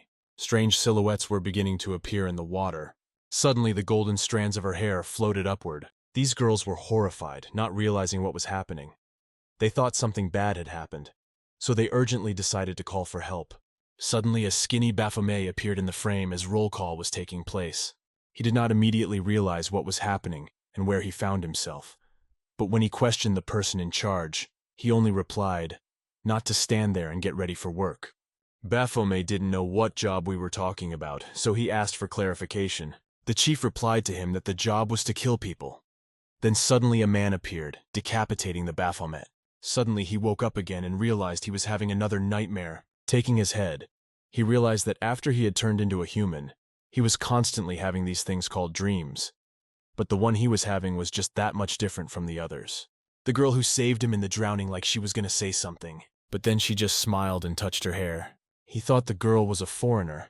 Well, if you think about it, when he fell in the water, she saved him. Suddenly, another girl with a burgundy bob loomed over him and told him to stop staring at his savior like that immediately. The Baphomet rose to his feet and coughed after nearly choking to death. He looked sharply to the side and saw more new faces there. There were two other girls standing right above him, but he didn't realize who they were. The pool room was rushed into by the general manager and his assistant, who said that this oversight was on their side, so they asked if there were any casualties here. Here they also noticed a representative of the Art Guild, a hunter named Echidna. She was the girl with the burgundy hair. The managers were surprised that she was here, so they asked her separately if she was hurt. The girl immediately called Yunyo, that's the name, and she immediately raised her hands and said she was on her way. The Echidna held out her hand, asking if she had fished out all the strands, to which Yunyo replied positively. She put her hand under the girl's chin and began to tickle her lightly like a cat, coaxing her that she was doing a great job. Turning her head, she saw an uncomprehending Ma Song who was watching the action. Echidna turned to the general manager and explained the situation. Their guild was on a group vacation. So starting yesterday, everyone started coming here and staying at this hotel, and now everyone was at the pool party. But pointing at Baphomet, she stated that this guy falling out of the sky had ruined their fun. She added that she had heard that they were having an introduction at a neighboring hotel, so she asked if he was a new hunter who was just now being trained. Ma Song confirmed her words and apologized for their mistake. But the echidna didn't end there and held out a strand of blonde hair. Ma Song said that it seemed to be an ordinary hair, but she didn't calm down here. The echidna stated that it wasn't just any hair, but the price of getting up early and renting a very expensive hair salon in Gangnam. It's also the price of expensive organic ingredients that are shipped directly from the mountains every day for the sake of such healthy and shiny hair. Angry, she said it was also her time and effort worth its weight in gold to get this lazy girl to pay so much attention to her hair, and those dark circles under her eyes were proof of that. Pointing at the girl, she said that this hair contained all of the above, as it belonged to a member of their guild. When the echidna finished her furious speech, there was a sepulchral silence in the hall for a few seconds. Ma Song asked for his sincere apology, so he asked how he could redeem himself. Echidna then cast a glance at Baphomet and said that he would be the one to redeem her and hold her accountable. Baphomet himself was greatly surprised at such a suggestion, but decided to listen to what she wanted. The girl said that one strand contained 1,000,000 won. There were 116 strands in total, so the guy should have been charged only 116 million won. The echidna asked for a refund. Baphomet immediately realized that he had ruined everything. Huntress Echidna was so clothed in money that she didn't care about anything else. He knew that the infamous encounter with the A-Rang hunters had already ended today, and now the problems with the Ark Guild were waiting for him as well. He asked himself how much he had screwed up in his past life, if he was in so much trouble now. Baphomet yelled at Echidna and said that 1,000,000 won for one strand was too much. He asked the others who she even was, and added that the thing was clearly not worth that much money. The girl said it was too much, and didn't understand how Baphomet didn't know. They reported that the codename of this blonde girl is Valkyrie. She is a S-ranked hunter, ranked #1 in popularity. Her skills are amazing, and her looks are nothing to speak of. The girl next to her added that she was the #1 commercial model, so anything she wore or used would sell out immediately. Baphomet didn't know what the hell they were talking about. Echidna interrupted them and told them to stop, as they would only waste their time explaining everything to the newcomer. She chided Baphomet for apparently being new to the hunter realm, so she decided to tell him loud and clear, if he wanted to continue to progress peacefully and quietly as a hunter, he should just compensate them for the full amount. The echidna added that if it was difficult for him to give it all at once, he could do it in installments, or find Baphomet a job where he could repay the debt with his body. Suddenly the guy was caught up in flashbacks of an old trauma, in which a nurse from the hospital had similarly offered to pay for his treatment with her body. Baphomet said why the hell did the echidna even think he was weak, but she only replied that he was already talking nonsense. But Baphomet said that if they really wanted to find out whose fault it was, they should start by asking what had happened. Angry, he pointed at Ma Song and said that the fault was on his conscience because he and the rest of the staff had failed to take proper action in the situation. Then he remembered Raven's marriage and added that it was the impact of it that sent him flying. The girls immediately began to worry, for having a bad relationship with a hunter like Griffin was not at all possible. The echidna looked at Griffin in silence and decided to approach him. She said that the guy reported that he was the one who kicked him, whereupon he went flying and fell right into the pool, so she wanted to make sure it was true, whereupon she got a positive response. The girl on staff said they had a friendly match between a hunter, a ranked hunter, and a rookie hunter. Echidna said that it looked like the whole thing was a mistake then. Looking at Baphomet, she asked how they should deal with Mr. Rookie then. After all, that didn't negate the fact that, like she said, he should pay compensation. Ma Song noticed that Baphomet almost exploded again, so he said that their side would pay the full amount needed. He added that the central office was closely involved in the incident, but it was against state guidelines to provide monetary compensation. so Echidna wondered what could be done instead. Then a girl from her guild shouted out the idea of granting exclusive rights to the tower. Exclusive tower rights is a system that allows a particular guild to monopolize more than one tower for themselves. The specialty of towers is that guilds with exclusive rights can get an infinite amount of magic stones and items, as monsters keep resurrecting until the tower is cleared. This is the real chicken laying the golden eggs. In addition, hunters who are not part of a guild with exclusive rights must donate a portion of their prey to the guild and never clear the tower to the end. A small number of hunters say that such a system is absurd, but who cares? If someone was envious, he could join a stronger guild. The general manager said they just happened to have a tower that hadn't been cleared for a year and a half. He offered to get their guild to take possession for a year. The Echidna replied that she couldn't solve this issue alone, so she had to discuss it with the guild members, and the girls praised her for taking time to think about it. Ma Song's assistant asked if it was up to their staff to decide whether to give them rights to the tower or not, but the man replied that it was a good thing on the contrary, because their guild would put things in order there. The Echidna heard their reasoning and turned around, pondering the suggestion. Almost instantly she said she agreed to accept the offer for the tower rights. The staff immediately complimented her on her excellent choices. Meanwhile, the action moved to the pool where Valkyrie lay. She was approached by her friends and fellow guild members, asking if she had come to her senses. She got up and Echidna asked her personally if she was all right, to which she replied in the affirmative. Echidna added that then they should go now. When Valkyrie passed by the pool, she saw the people from management here and asked what they were doing here, but they told her they would tell her everything later. Everyone began to move slowly toward the women's locker room. Baphomet dropped his gaze to his savior as she passed nearby. Valkyrie felt someone's gaze on her. She immediately turned around and looked at him with a not-so-approving look. Baphomet was surprised because he didn't think she would even pay attention to him at all, and after that she winked at the guy in general. Baphomet didn't realize what it was now. The voice of the men from the control room was heard, where they also wanted to apologize to the hunters. They said they should have taken care of unforeseen situations like this in advance.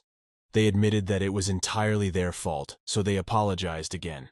Baphomet and Griffin felt even a little embarrassed at such a sincere apology from the staff.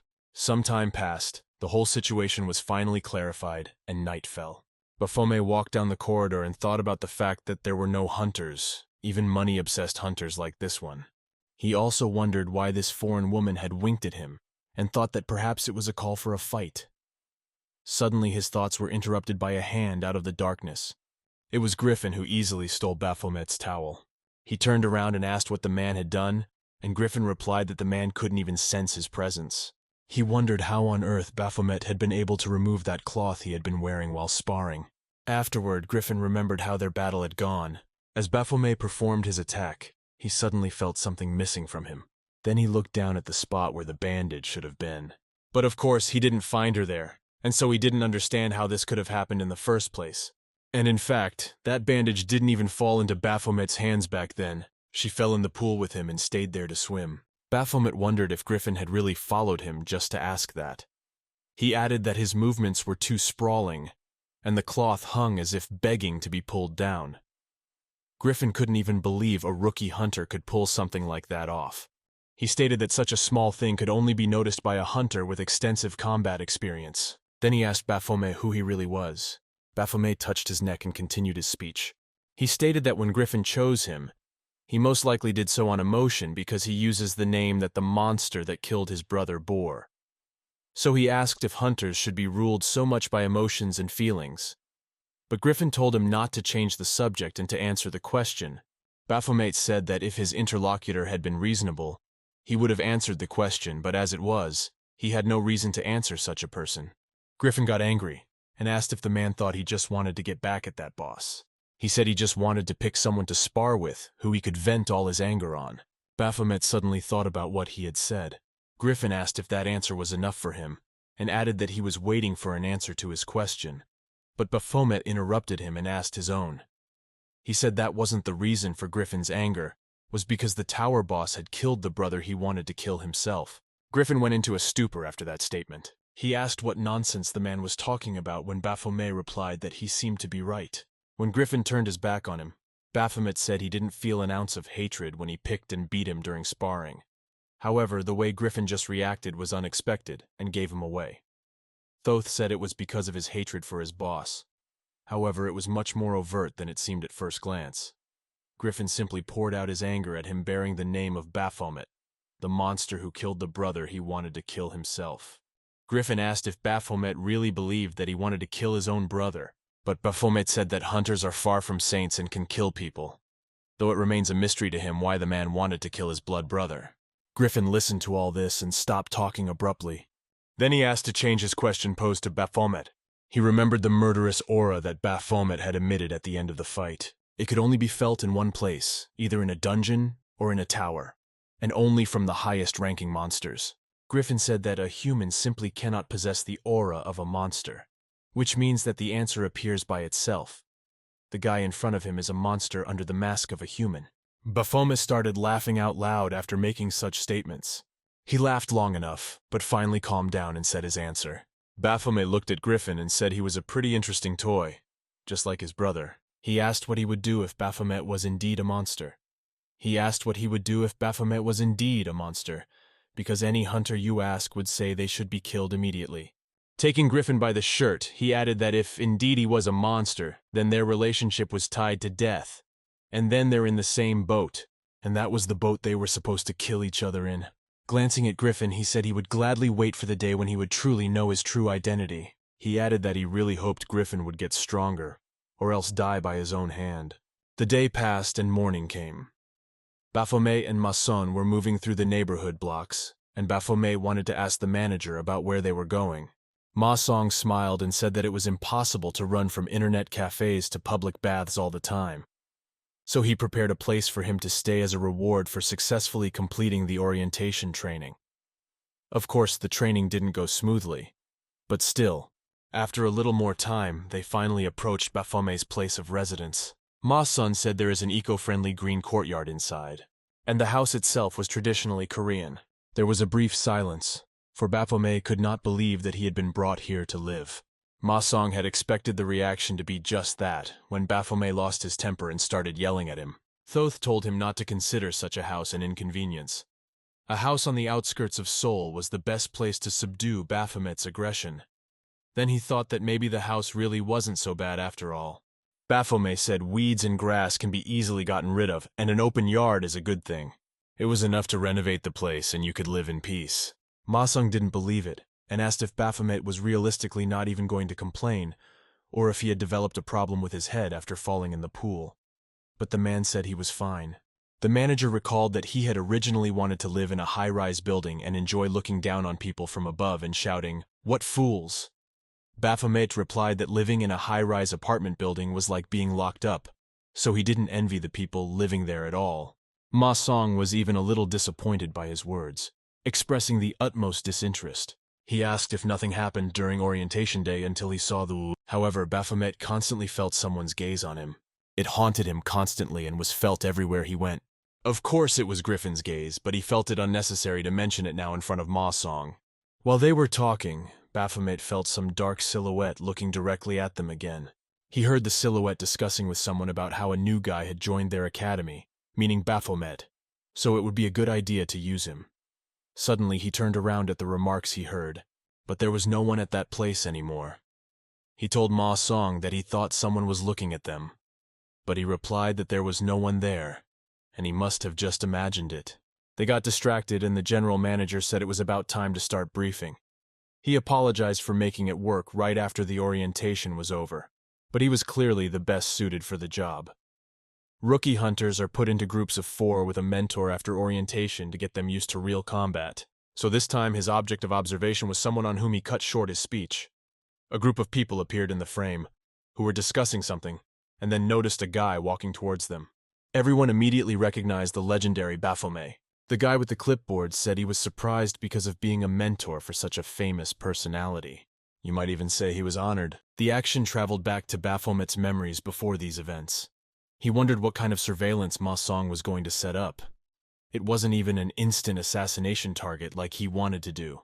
But Ma Song asked Baphomet if he knew what corral hunting meant. By now he should have been familiar with the terms and games. And in practice it means a way of hunting where you trap an animal in a dead end. But there's another meaning. To find what or who is behind a certain case, you first have to corner everyone involved in the case. Baphomet said he thought he understood what he was talking about. He had to dig up everything about this mentor and catch whoever was behind it. Manager Horn responded that he is generally correct. If the mentor has a B rank of hunter, then the one behind him should definitely have a higher rank. Baphomet, on the other hand, has an even B rank, so Ma Song didn't understand how he was going to catch the one behind the mentor. Back in the present, he heard the same mentor introduce himself by his code name, Quartz. He was a B rank hunter and used to be a freelancer as well, but his wife wanted a stable life and a paycheck. So unfortunately for him, he'd given up all that romance and fallen to the level of a government dog. Quartz looked at Baphomet and said that he seemed to have some questions about the above, but the latter replied that he didn't say anything. Quartz then said they could move on to the security points, but Baphomet thought the man seemed to be mocking him. Back in his thoughts, he couldn't understand how Ma Sun was making him hunt another hunter. The one answered again from far away and asked if Baphomet knew how cattle farming started. After all, it had started with simple animal hunting. But Baphomet still didn't understand what this guy was getting at. Toth replied that this is also part of a hunter's job. If he couldn't get information, he couldn't catch the target either. Besides, he asked Baphomet to do more than just keep an eye on the target. He asked him to get close to the mentor, and if afterward he could find evidence of his involvement in the crime, he asked not to kill him, but to deliver him alive. Baphomet smiled and said that getting him alive wasn't a problem, because that didn't mean he couldn't cut off his arm or leg. The problem, however, was that he didn't yet know how he should approach this mentor. Baphomet left his thoughts once again, and the mentor led them to the D-rank gate. Just like it said, this was where the D-rank monsters dwelled. So they, 4 rookie hunters, had to mop up the place following their mentor's instructions. The other hunters became indignant and didn't understand why they had to clean it up now. After all, it was a D-rank dungeon and they themselves were still F according to paperwork. The mentor replied that it was certainly unfortunate, but that gates from rank D onwards were reserved for hunters of their rank, and why this is so should have been explained to them at the orientation. The hunters flicked glances at each other, expecting that someone had remembered something, but there was no such thing they could recall. Baphomet quoted that EF rank dungeon monsters are easily susceptible to weapons, so hunters start their training from dungeons above rank D inclusive. The mentor immediately praised Baphomet for having such a good memory. Everyone thought he was an excellent student, but he was actually just forced to learn everything by Ma Song since he slept through the orientation.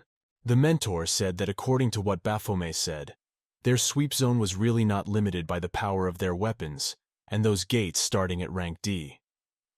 He also warned that they might as well not worry so much, because if they are outnumbered, the zone will be immediately mopped up.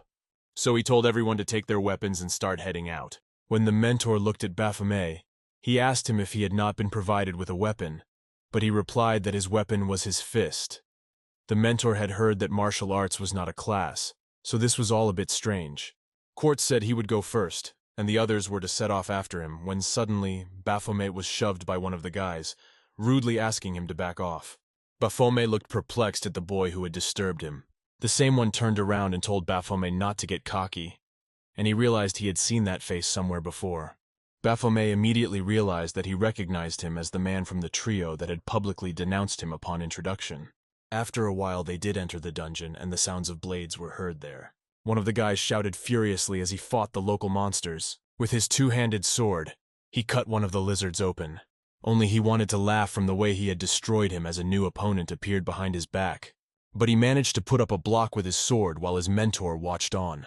Quartz thought this guy's strength wasn't bad, but his movements were painfully sprawling, and his agility was low. After that, he looked at the girl who could not break through the armor of one of the monsters in any way. He thought that overall she was doing well, but she lacked the persistence and stamina to complete it. The guy who was her partner had a powerful destructive power, however his accuracy left a lot to be desired. All of them were missing something, unlike one man. A strand of Baphomet's hair flew off of him as he was attacked. Dodging the monster's attack, he didn't even look much bothered by it. He was being attacked from several directions at once, but he dodged so calmly as if it were some kind of game. The monsters on both sides were blinded by rage and wanted to destroy it quickly. He purposely directed them, so that when they crouched down, the monsters would end up attacking each other. Suddenly, he noticed someone else right in front of him. His boot bumped into the little worm that was the monster of the location. He quickly jumped away from him and squeezed through his skull, heading towards his companions. One of them he took right by the head with his bare hand. The second one also got crushed, with no ability to do anything. In a second, Baphomet had turned their heads into mincemeat, even without any weapons on them. Mentor Quartz watched all of this and was a bit shocked even. In strength and agility and quick thinking skills, this guy was just perfect. Among awakened hunters, Quartz called such talented people out-of-the-box hunters. But was it only because of being unconventional that he could fight so easily? It was too frivolous to consider such a thing as a mere talent. When Baphomet noticed the older man's gaze on him, he decided to smile and attract interest, just like Ma Song had taught him to do. But it came out rather creepy.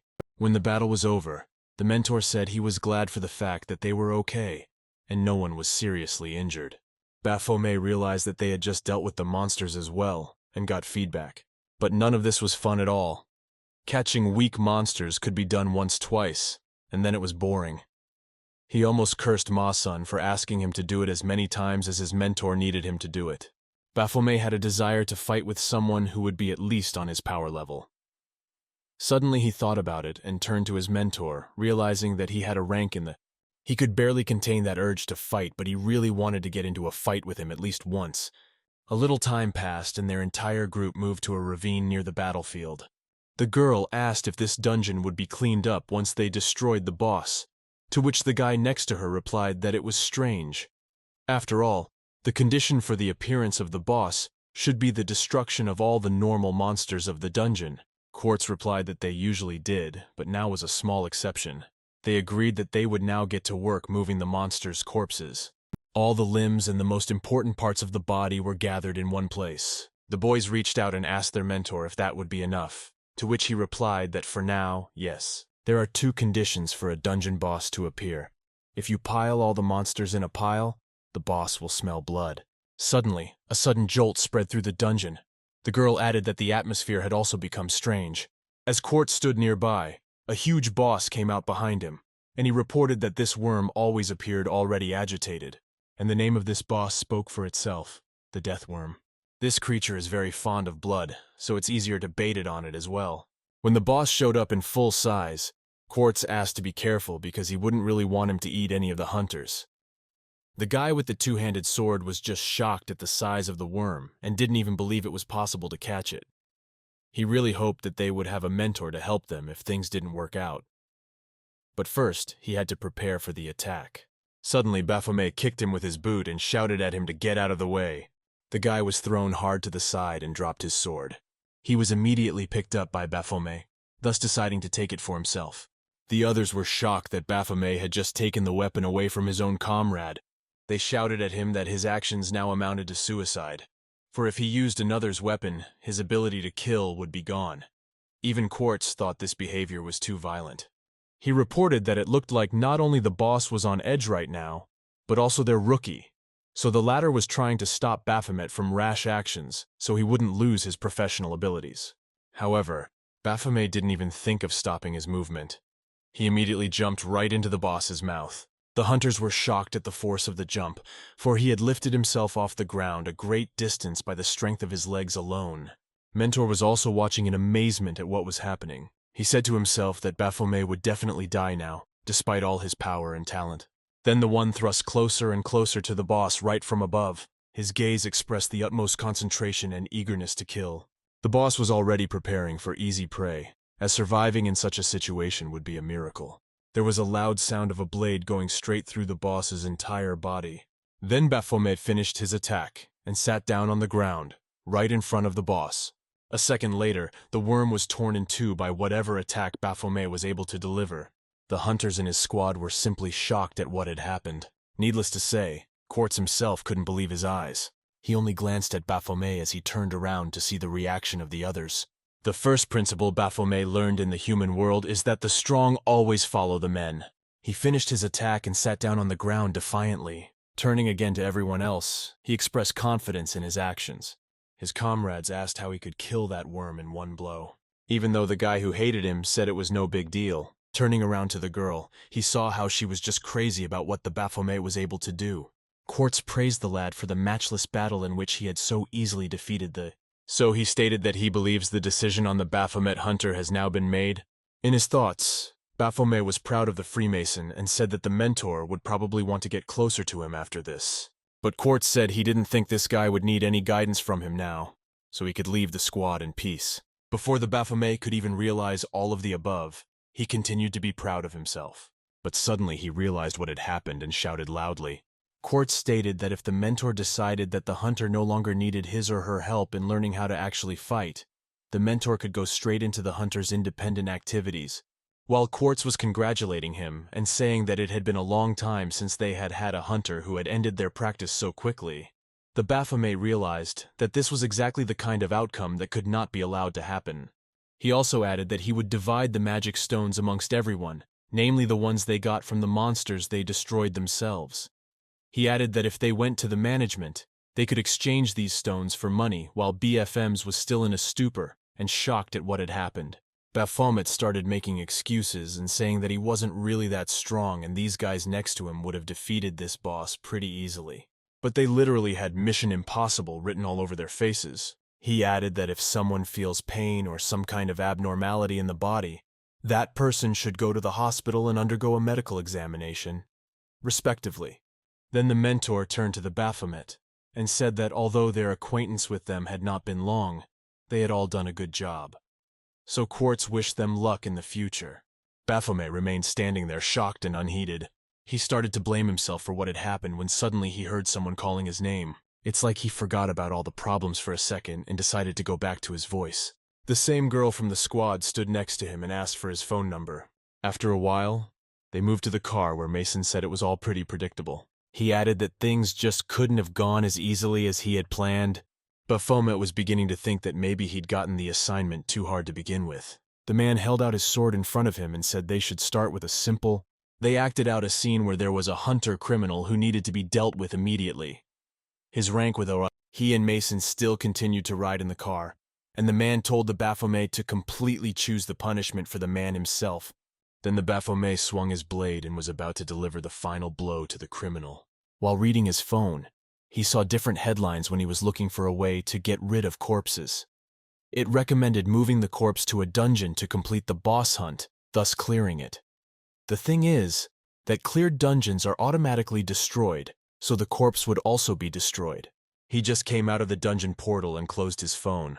But right after that, he dialed someone and said he just got magic stones and he's trading them for money to eat something delicious. When he hung up the phone, the strange feeling came over him again. He looked up and stared straight ahead, remembering recent events. The general manager asked him if he was angry about the whole situation. Then the Baphomet hit the wall with all its force and made a small hole in it. He was actually very angry about the whole thing, and couldn't believe he couldn't handle it. Baphomet remembered Quartz's silhouette and called his true labor, which spoiled the man's plans for him. He also remembered how his former mentor had only suggested mopping up the Rank D dungeon. Sitting at a table near Quartz, he realized it was wrong to try to be friends with him. Now he had no choice but to try to find his connection to the crimes. The fundamentals of hunting said that hunting begins first and foremost with a clear understanding and awareness of your prey. So the first thing he was going to do was find out the radius of Quartz activity. The second point in his hunt was to find out the mentor's relationship with the people around him, because there had to be a connection to the crime. Baphomet continued to watch the Quartz until evening came. The tutor was just leaving one of the bars when the maid said goodbye to him. He got up from his seat as if nothing had happened and went home. Baphomet had already smiled and said there was simply no such thing. The thing is, having learned practically everything about him, he's never gotten a clue. All Quartz's life has consisted of is work home and round and round. There was no discernible interaction with the crime in his name. Then there was definitely no point in such surveillance. He was beginning to think that maybe that's why he'd been instructed to befriend him. But suddenly he realized he hadn't tasted or smelled blood in quite some time. If only this neighborhood were an outlaw zone, Baphomet would start living out his violent fantasies. He was going to start by cutting off his hand before he suspected. In his fantasy, Quartz turned in horror to look at the one who had done such a... Then Baphomet realized he wanted to incapacitate his mentor first, and then he would torture the widow, and eventually he would tell him the whole background of this crime he had committed. Baphomet even really began to consider doing so. When suddenly, back in the present, Quartz felt someone's presence following him. He quickly turned his head to see who or what was behind him, but the Baphomet managed to quickly round the corner. Baphomet, despite his violent fantasies, realized that this was a human world, so he had to approach the issue from a human perspective. He started thinking about how he should have done it then. Suddenly, Quartz rushed out of his seat and started running from this room. Baphomet didn't immediately realize what the hell was going on and why his mentor had decided to leave so quickly. He quickly ran outside like he was looking for something. Looking around, he couldn't find something that seemed very valuable and important to him. A real cold sweat ran down his body and face, and he began to wonder aloud where she was. He was looking for a girl named Yu Hyun, and it was like some kind of panic attack. Then his wife showed up behind his back and asked what was going on with him. She said the quartz had turned blue, so she didn't know what had happened. But he said that Yu Hyun hadn't picked up the phone, so he didn't know where she had gone. Quartz hugged her, and she replied that she was very distracted since she had gone grocery shopping herself, and apparently left her phone in the supermarket cart. She added that Quartz was likely very worried, but she was fine in the end. Yu Hyun stated that he may not be worried about her at all, but rather she asked if Quartz was bruised anywhere. They calmed down and the wife told them to hurry home because she would cook something delicious. The Baphomet smirked and said he had finally found his mentor's weakness. One of the dead bodies from the scene is shown in the footage. The man in the shirt was saying that everything was complete, and after reporting the situation to headquarters, they had to get rid of the bodies.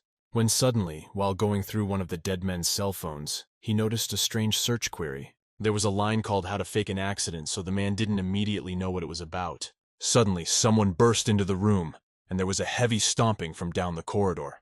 It was the mentor, Quartz, who was once again looking for his wife, Yu Hyun. Well, that's when he saw her sitting with the Baphomet doing something. Baphomet expressed great surprise when he saw the Quarian right there. Quartz said that it seemed that it was the Baphomet who had saved his wife from the car. Afterwards, she confirmed this information and said that he had indeed been saved, but had been injured. He flatly refused to go to the hospital, so there was nothing left but to let him in and treat the wound. Quartz didn't understand if such coincidences even happened, and how his former student could be right in that place and time.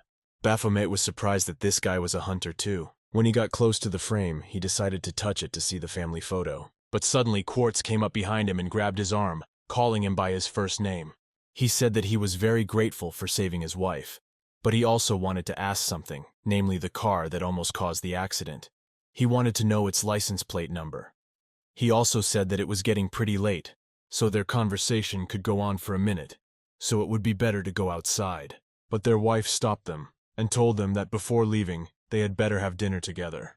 She reminded him that since these guys were co-workers, she'd really like to treat the Baphomet to a thank you meal. The guy was very quick to accept the offer and started eating like crazy. The wife noticed that he was eating very well, and was therefore very pleased that the food was to the Baphomet's liking, and asked if she should bring more rice. He immediately began to nod his head, and his wife was ready to carry on another batch of, but suddenly the Baphomet looked at her with very fierce eyes. Yu Hyun looked at the guy in surprise and asked if he wanted anything else. But the Baphomet said he didn't, so she decided to just get more side dishes. Baphomet felt a strong sense of alienation. This feeling was definitely not wrong. It was about this woman. Quartz laughed and asked how the Baphomet felt about the hunter's job. Muhammad replied that he didn't even know how to say it. The fact was that because some people released early from practice, it took him too much effort to adapt. So he often had to listen to reproaches because of his own mistakes. Quartz laughed again and said that it couldn't be because he hadn't just made the decision to release Baphomet early and thought it was the right thing to do. He added that he simply couldn't be his mentor, but as an experienced person in this field, he could easily give him some advice. Just when he was about to tell him something, a plate of rice flew straight to the floor. Quartz immediately blew up and asked his wife what happened, but she said everything was fine and accidentally dropped that plate. Apologizing for making a fuss, she also asked her to ignore it and continue to chat. Baphomet continued to sit at the table with a very disgruntled face. He added that Quartz was a very caring husband, to which he laughed and thanked him. But Baphomet added that it wasn't surprising since he had already lost once before. Quartz was surprised that a Baphomet could know such a thing and was about to ask how he knew it, when the Baphomet interrupted him and said he seemed to remember the license plate number he had asked about earlier. He asked No Leaf to write it down, and in the meantime thought about the fact that this woman was very difficult, the fact that she was a long-dead person. Quartz began to remember how he and this girl had been together forever, since they were kids, and in middle school days when they were teenagers and high schoolers, and in high school when she was sick. But he'd try to hold her and comfort her, and it seemed that the wedding he had drawn only in dreams might bind them forever. He said he was called a traitor, but a traitor in another way. When he said he was going to be a hunter, Yoo-hyun wanted to talk him out of it because although it's a cool and beautiful job, it's dangerous because it requires being on the front lines forever. Quartz tried to comfort his wife by saying that they could get rich in this way, but she would not be deterred by any sweet words and asked him not to do it. She said that they did not need a lot of money. She only wanted her husband to return home safe and sound. And then Quartz gave up the opportunity to make his name as a hunter for her. One of his friends, one fine day sitting around the table having lunch, asked him how he felt about being a mentor, and if he would like to do something like that. He laughed and asked when he would be able to do it as skillfully as his sunbae, but his friend said he'd get used to it quickly, so he wished him to be strong. Quartz held out something for Yoo-hyun and said that it was given to all hunters. It was a common teleportation device that could transport a person to a designated safe haven. He thought it was better for his wife to have than himself. Quartz asked her to use it in case of danger because the days that seemed to be peaceful forever were not for long. And then one day there was this thing called a concussion, where portals started appearing all over the world and different monsters started coming out of them. The victim of one of these monsters was nearly Quartz's wife, who was hiding behind brickwork from a huge monster. She suddenly remembered her husband had given her this device and told her to use it in case of danger, so now was the moment when it was best to use it. The voiceover said that was the day she died, even though it seemed like salvation was very close. One of the trolls got into this building while the wife was still asking for help. She suddenly decided to dump a bucket of water on him to take advantage of the moment and escape. Taking this girl by the hand, she said they needed to get out of here right away while the troll was helpless. As she was running out of the building, she tripped over a small rock that was sticking out of the ground. And of course, not being able to hold her weight, she just fell to the ground. The girl next to her immediately leaned over and asked if she was okay, to which Yoo-hyun replied that she was. But they had to hurry because she had heard that there must be a shelter somewhere in the area. But she didn't know exactly where. When the wife hit the ground, the teleport device that Quartz gave her fell out of her pocket. Suddenly, the girl next to her noticed this device and asked what this thing was.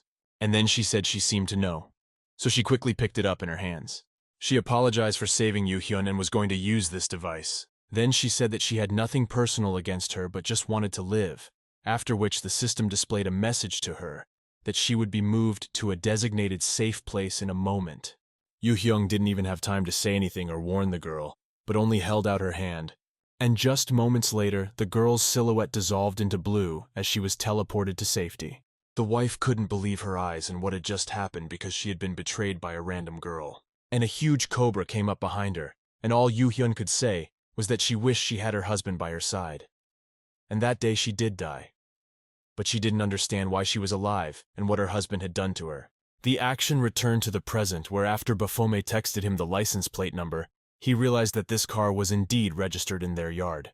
Then he quietly wanted to go outside right after the send-off. As he approached one of the doors, he heard someone inside saying that he wanted to know the address of the customer who had rented the car. However, another voice replied that according to the rules they were not allowed to give out such information. However, the voice added that since he was a government employee, he would make an exception for him. Entering the room, he noticed that the place was a rather familiar one to him, and then he was horrified and shocked to see a familiar silhouette here. His wife was standing in front of the window watching something outside. She stood there completely emotionless and stone-faced, staring into the void. A shocked Quartz asked Yoo-hyun what she was doing here. Quartz decided to run to his wife, but they were interrupted by Baphomet, who said he thought that if he really cared about his wife that much, he would come here to catch the escaped criminal. Quartz turned around at the voice and saw the Baphomet there, which surprised him greatly. Baphomet stated that he did not know exactly how Quartz was involved in this crime, but he added that at least he knows for sure he got his price for it. Namely, he got a dead wife who was actually just a body a long time ago. Quartz got angry and asked the Baphomet to take his hands off her immediately. Baphomet was pointing his fingers at her and saying that it was only strange that she'd gotten so stupid after she'd already died. The mentor started to lose his temper even more and repeated that he should take his hands off her right away. He said it was the same way Quartz was able to save her and keep her that way. He finally lost his temper and started yelling at the Baphomet, asking him to put it away in his hands. But Baphomet said it was none of his business and threw his wife right out the window. Quartz couldn't believe his eyes and immediately ran after her, trying to save the day. He only had time to say her name one last time before she flew away. The Baphomet stood before him, expressing no emotion while a remorseful Quartz bent to his knees. He said his wife was already dead anyway, so wouldn't it be better to try to bring her back to life instead of torturing her with a corpse? Baphomet told him to stop pretending to be in grief and sorrow for a very long time. Quartz then lifted his gaze to the Baphomet and gave it a horrifying look. He immediately decided to call up his weapons from his inventory, to teach the Baphomet a lesson and get revenge for what he had just done. Baphomet said he had to bring him back to headquarters alive, but asked Quartz to do him a favor. The thing is, the berserk skill was still raging inside the Baphomet, so he said he really wanted to take one of Quartz's hands. The enraged mentor couldn't believe his ears and the way he was being treated. As they both drew their weapons from the ceiling of the floor below them, there was a ton of dust that was the result of their battle. When all the fragments had fallen to the ground, there was a thick smoke and fog in the room. From the mere contact of their weapons, nearly half the house was nearly blown to splinters. With that, the Baphomet instantly jumped on Quartz right out of the thick fog. Making blow after blow, he kept his coolness and calmness in the battle of the... But Quartz wasn't crazy either, and he wanted revenge for his wife. He tossed the spear into the air and twisted it several times, after which he immediately struck the Baphomet out of inertia. But he was surprisingly able to block it easily with only a small dagger. Quartz continued to strike harder and harder with his spear, but the Baphomet held on and fended them off. The mentor was very serious and moved straight towards the Baphomet, intending to destroy it. He came closer and swung his spear again and struck another blow. Then he had time to bounce some distance away and throw that spear straight at the Baphomet, and with tremendous force and speed. I had already raised my blade to deflect the projectile in a parallel motion. He made contact with the blade of the spear and was able to dodge completely. Then he realized it was time to launch his counterattack and jumped very quickly, moving towards Quartz. It bounced off any surface that slid easily, and then even managed to spin Quartz by jumping on top of him and striking him. The mentor didn't immediately notice the blow but managed to turn towards the Baphomet. With great speed, he put his finger right in front of him. And that's when the Baphomet was hit by an incomprehensible projectile that it didn't have time to return from. The mentor was still staring at his opponent with the same furious glare. The Baphomet was already showing absolutely no reaction to these actions, but he immediately summoned a weapon from his inventory that was brand new. And then he began to attack him with renewed vigor and speed. Suddenly the frame changed to darkness right in between the battle. The mentor said it happened when he was a kid. It was all about his wife Yu-hyun. The Baphomet still fiercely continued to attack Quartz, jumping right into his forehead. This guy recalled how, even as middle schoolers, they had feelings, even though sometimes I haven't given him the attention he deserves. Right in the middle of the battle, he started telling all of this to the Baphomet, even that it was going on in high school. Yu-hyun cried a lot, so he had to comfort her. But the most important thing is that they were together all the time. And when he came to Yu-hyun's corpse after the snake killed her, he couldn't believe his eyes. He didn't understand why she was here and now in this green bag. Quartz even remembered when he gave the teleporter and told her to use it to escape to a safe place. And then she could actually escape. Tears came in streams and he couldn't help it. He immediately realized that the teleporter had been taken away from her, and most likely, that person was in the shelter. So he went crazy and said to himself that no one should know if some unremarkable person died, especially when there was such a situation around him. Approaching one of the shelters, he noticed on the ground the very red teleporter he had given to his wife. He was covered in blood from the murder victim who stole him. He slowly looked at him and just couldn't express any emotion anymore. Then he looked up at the crowd of gray men before him. They were screaming that the shelter was under attack by monsters, so they were begging for help. He became delusional and thought that maybe Yu-hyun was originally destined to die. But he couldn't believe it because they were destined to live together for the rest of their lives. He remembered once crying with happiness at a wedding and not realizing how such a thing was possible. So he took the sack off him and decided that they should be together all their lives despite death. He told the Baphomet that he should already know that he didn't need to know all of this. So Quartz called the heavenly spear into his hand. Furious as if for the last time he'd shouted that he had to be with his wife no matter what. Baphomet replied that growing up told him everything, so he'll definitely remember it for the rest of his life. And at the same moment the Baphomet made a quick lunge, injuring Quartz. Baphomet stated that there had been freaks like Quartz in this world before, trying to generate pity for themselves. Thoth clutched at the spot from which a huge amount of blood was pouring out, standing before his past mentor. Baphomet added that this fight was already over when he let his emotions fill the blade. But suddenly, when he had given him the whole deathbed speech, he suddenly had a thought. He began to scream and resent it, because he didn't understand why the hell he'd waited so long for this battle, and worked for it for 2 whole weeks. Baphomet added that in that case, one of Quartz's arms wouldn't be enough for him, so he was going to take his leg as well, though not even that. In that case, he decided to cut off all of his limbs already. Suddenly Quartz decided to reply that he didn't even know who Baphomet really was, in order to report back to him. He reported that he had already told who he was, namely a criminal hunter-trapper.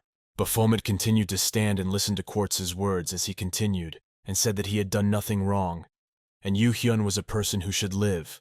The former mentor thought there was nothing wrong with saving someone who should have lived, and at that moment, Baphomet reached a hand to his face. After a few seconds, he yelled at him for making it look like the killer was trying to justify himself. Baphomet said that although he didn't know exactly what crime had been committed, Quartz was an accomplice in any case, and yet he said he had done nothing wrong. He asked if he really meant to say that he had done nothing wrong, so he added that if that was the case, then Quartz must want to taint the very notion of evil with such a disgusting attitude. He then grabbed his blade and swept it aside with it. Stepping closer and pointing it directly at the mentor, he declared that he should just be killed. The shot changed to Yu Hyun lying in the street. Suddenly she started moving her arm even though she was already dead. She smelled blood inside the room, so she immediately went crazy and rebelled. Baphomet was surprised to see a red alert from the system appear right in front of him.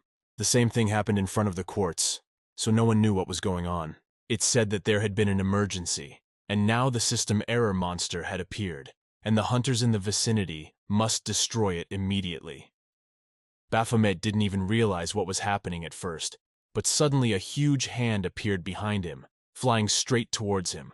Then it was the purple hand that pierced through the roof and wall of the building, stopping in front of the Quartz. He was shocked when he saw what was in front of him. It was Yu Hyun, who had a strange purple monster-like creature coming out of the left side of her body. He grasped the severed body part with his hand, and asked himself what it even was. But Yu Hyun couldn't say anything right now, and just stared at him in silence. This creature coming out of her hand split in two when she smelled blood. Then she said it was very cold, and from the center part of the creature showed dozens of eyes surrounded by fangs. Quartz's wife started moving very quickly on the scent of blood. Her face took on the look of a corpse again, just like the other day in the kitchen. The creature went to attack Quartz, not realizing where her husband was and where the real enemy was.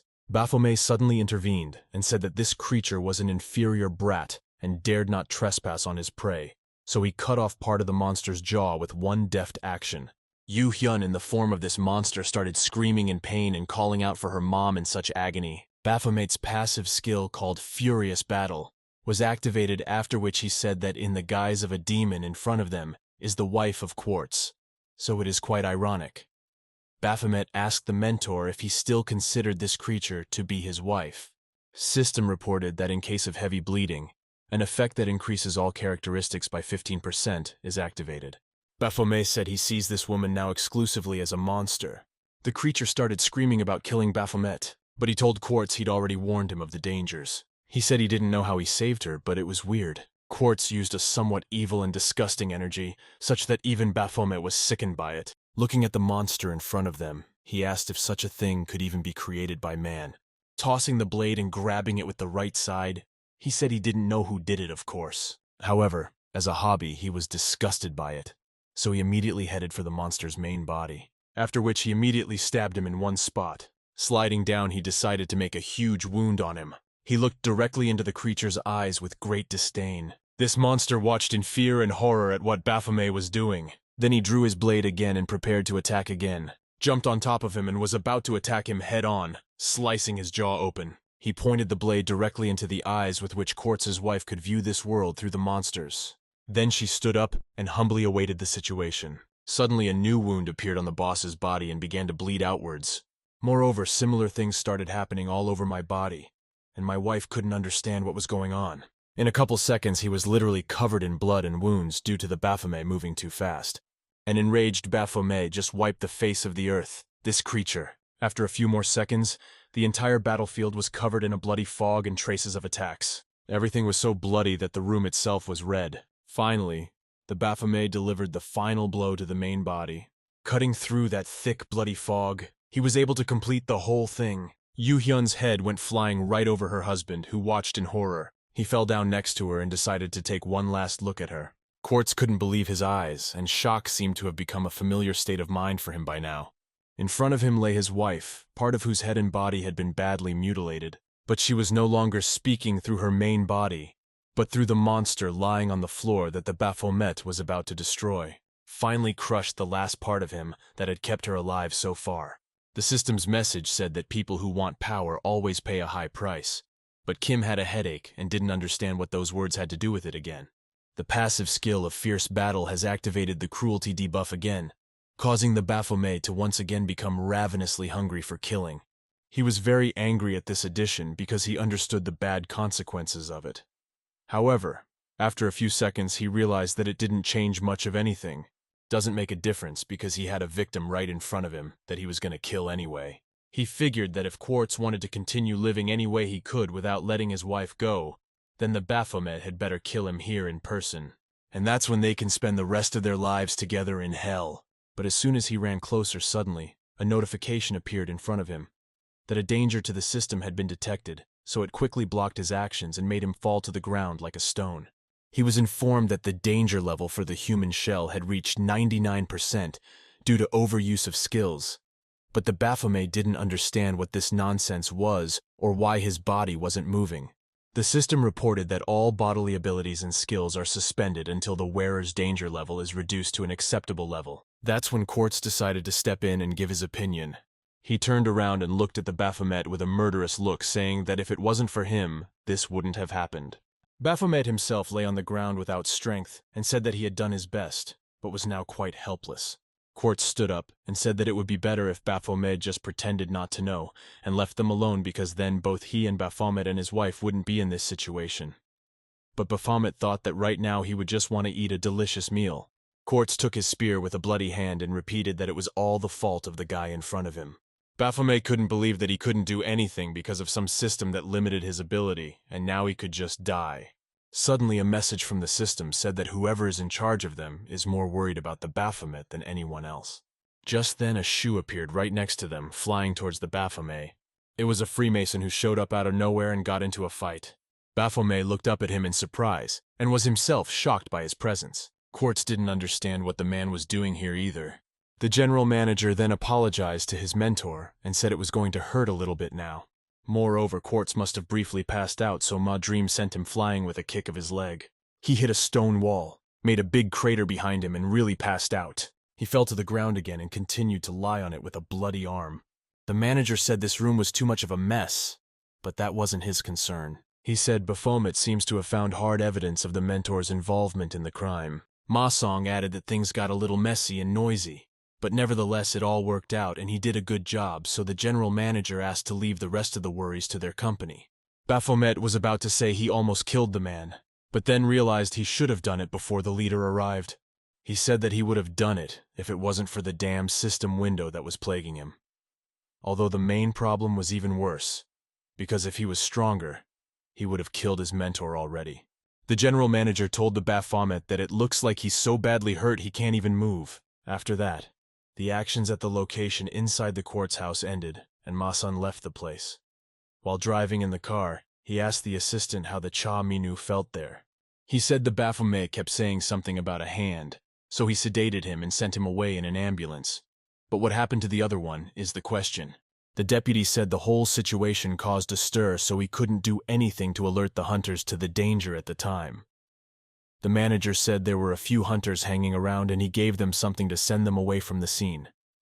And then they all came in during the system message. Quartz was riding behind them. The manager wondered what kind of ability it was that made not living people, but dead monsters. He added that his dead wife had become a monster, so he asked who was behind his wife's eventual rescue. But Quartz still sat silently looking underneath himself. The general manager said he'd only heard rumors of a possible hunter-hunter unit. However, he did not think that he and his supervisor would take on the responsibility of the job. Quartz said the MA dream follows a difficult and lonely path. The manager replied that this was indeed true, but that he had to investigate with his own hands those whom he had known about for a long time in order to punish them. He asked Quartz to tell him who was behind all this, and who was the person to whom he had given all the information about the newbie hunters. The manager went on and said that some of his ward's rookie hunters had been found dead or missing with both female and male hunters.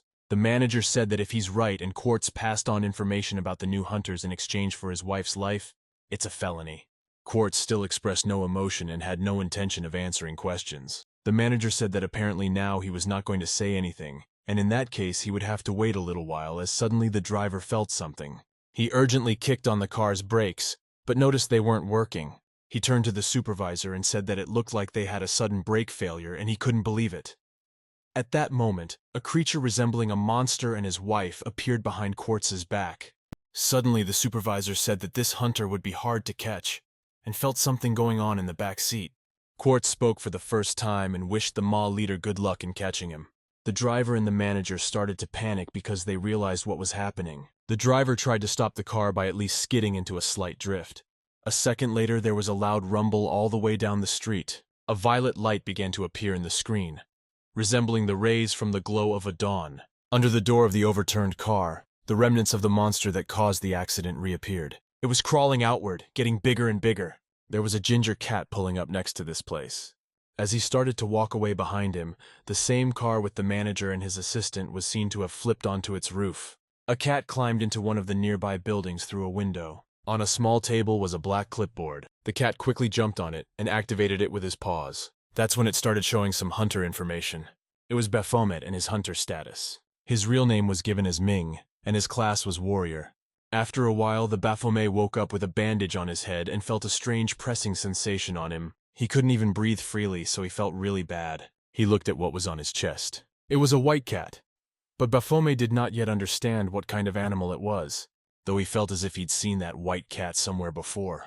The nurse who called him number 302 and told him that he seemed to be up already. The Baphomet woke up even faster than she expected.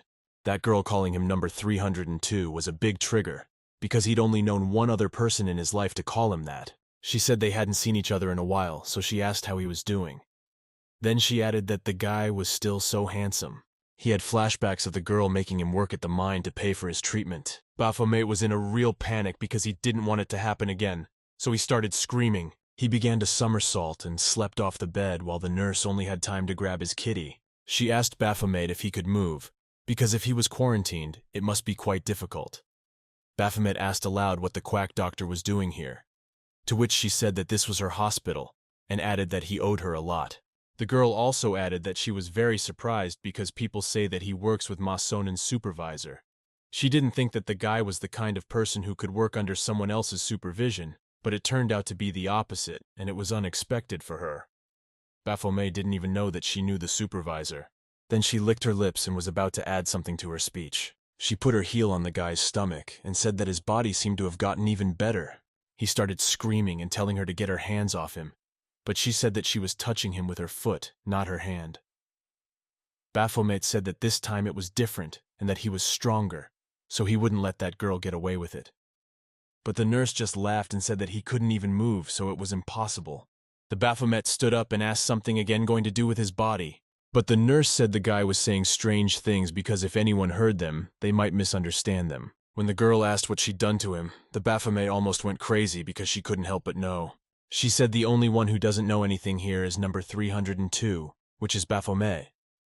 The nurse asked if she wanted her to tell him this time. She moved closer and said that it was just the two of them in that enclosed space now. At which point the action moved to the main office where the manager was working. The girl sitting in the chair greeted the person who had come in. The guy asked if the Chamin was inside. The girl replied that the guy hadn't visited them for a long time. But yes, the Chamin was inside. But he was in bad shape. So maybe something had happened to him. There was a loud shout from the next room. Ma Dream screamed with all his might and asked what had happened at all. The nurse laughed out loud at the situation that had occurred. Right in front of her lay a Baphomet in a bandage and seemingly unconscious. She continued to laugh and said that teasing the number 302 was very funny, while the Baphomet almost had a soul flying out of it. When he finally came to his senses, he told his supervisor that he'd tricked him. The guy stated that the charlatan knows Ma Song personally, so he said they could have conspired from the beginning and made him a government dog. Then the leader laughed and said that both fomite seems to be the main character's disease, and he lives in a world where everything revolves around him. He said that in the past, when there was no guild concept, he and the nurse had been colleagues, working together for grief and sorrow. Baphomet was surprised that they were colleagues, because it appeared that the quack was a hunter. He added that the hospital was a government facility, and as far as he knew the government wanted to test their powers, but didn't get the results they wanted, so they decided to lock everyone up in the hospital. Baphomet asked why the government was interested again, and the general manager sighed heavily and said that it didn't take long for him to ask. Then he gave me a weird grin and said the corpse was dead. Bahamut expressed great surprise because he had been told to deliver him alive. The leader asked why he had such a strange look on his face, since Quartz had been killed by whoever was behind him. Since his corpse was in the middle of the road, there was a high probability that one of the civilians accidentally passing by would be drawn in. So the leader tried to minimize the damage and extract any clues from the corpse of the Quartz, but all they got was a half-eaten piece of corpse. The leader said he saw a monster similar to the one Baphomet was dealing with. It's supposed to be a hunter with magic and the ability to reanimate dead bodies with the skills to move dead spirits. He said if they investigate everyone who might be connected to this, he's sure they'll be able to find who killed Quartz.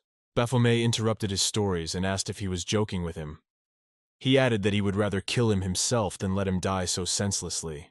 After such a hell of a lot of hard work, Baphomet was like a dog bringing him on a platter to the organization, and he just missed the opportunity. The manager said he was very sorry for the incident. The Baphomet also shouted and asked to give him this unknown hunter and let him kill him. But Ma Sun said that all this is nonsense, and even with the skills of the Baphomet, he just can't catch the hunter. He added that even he himself couldn't figure out his secret plan and intentions. Everything was so well thought out that he would assume the likelihood of his belonging to rank SA. Afterward, the leader added that Baphomet simply lacked the capacity for such a case. But the latter said that if he were a manager, he would have noticed everything at once, and then shaken everything out of his mentor. Then Ma Sun took him by the shirt and told him that Baphomet is a total jerk if he can't see the boundaries. He said he might think it's fun, but he asked how the guy was even going to catch an unknown hunter, seeing as how I'm only a B ranker myself. Then Baphomet stopped listening to him and abruptly walked out of the chamber. The supervisor started yelling at him and asking him to stop or go back.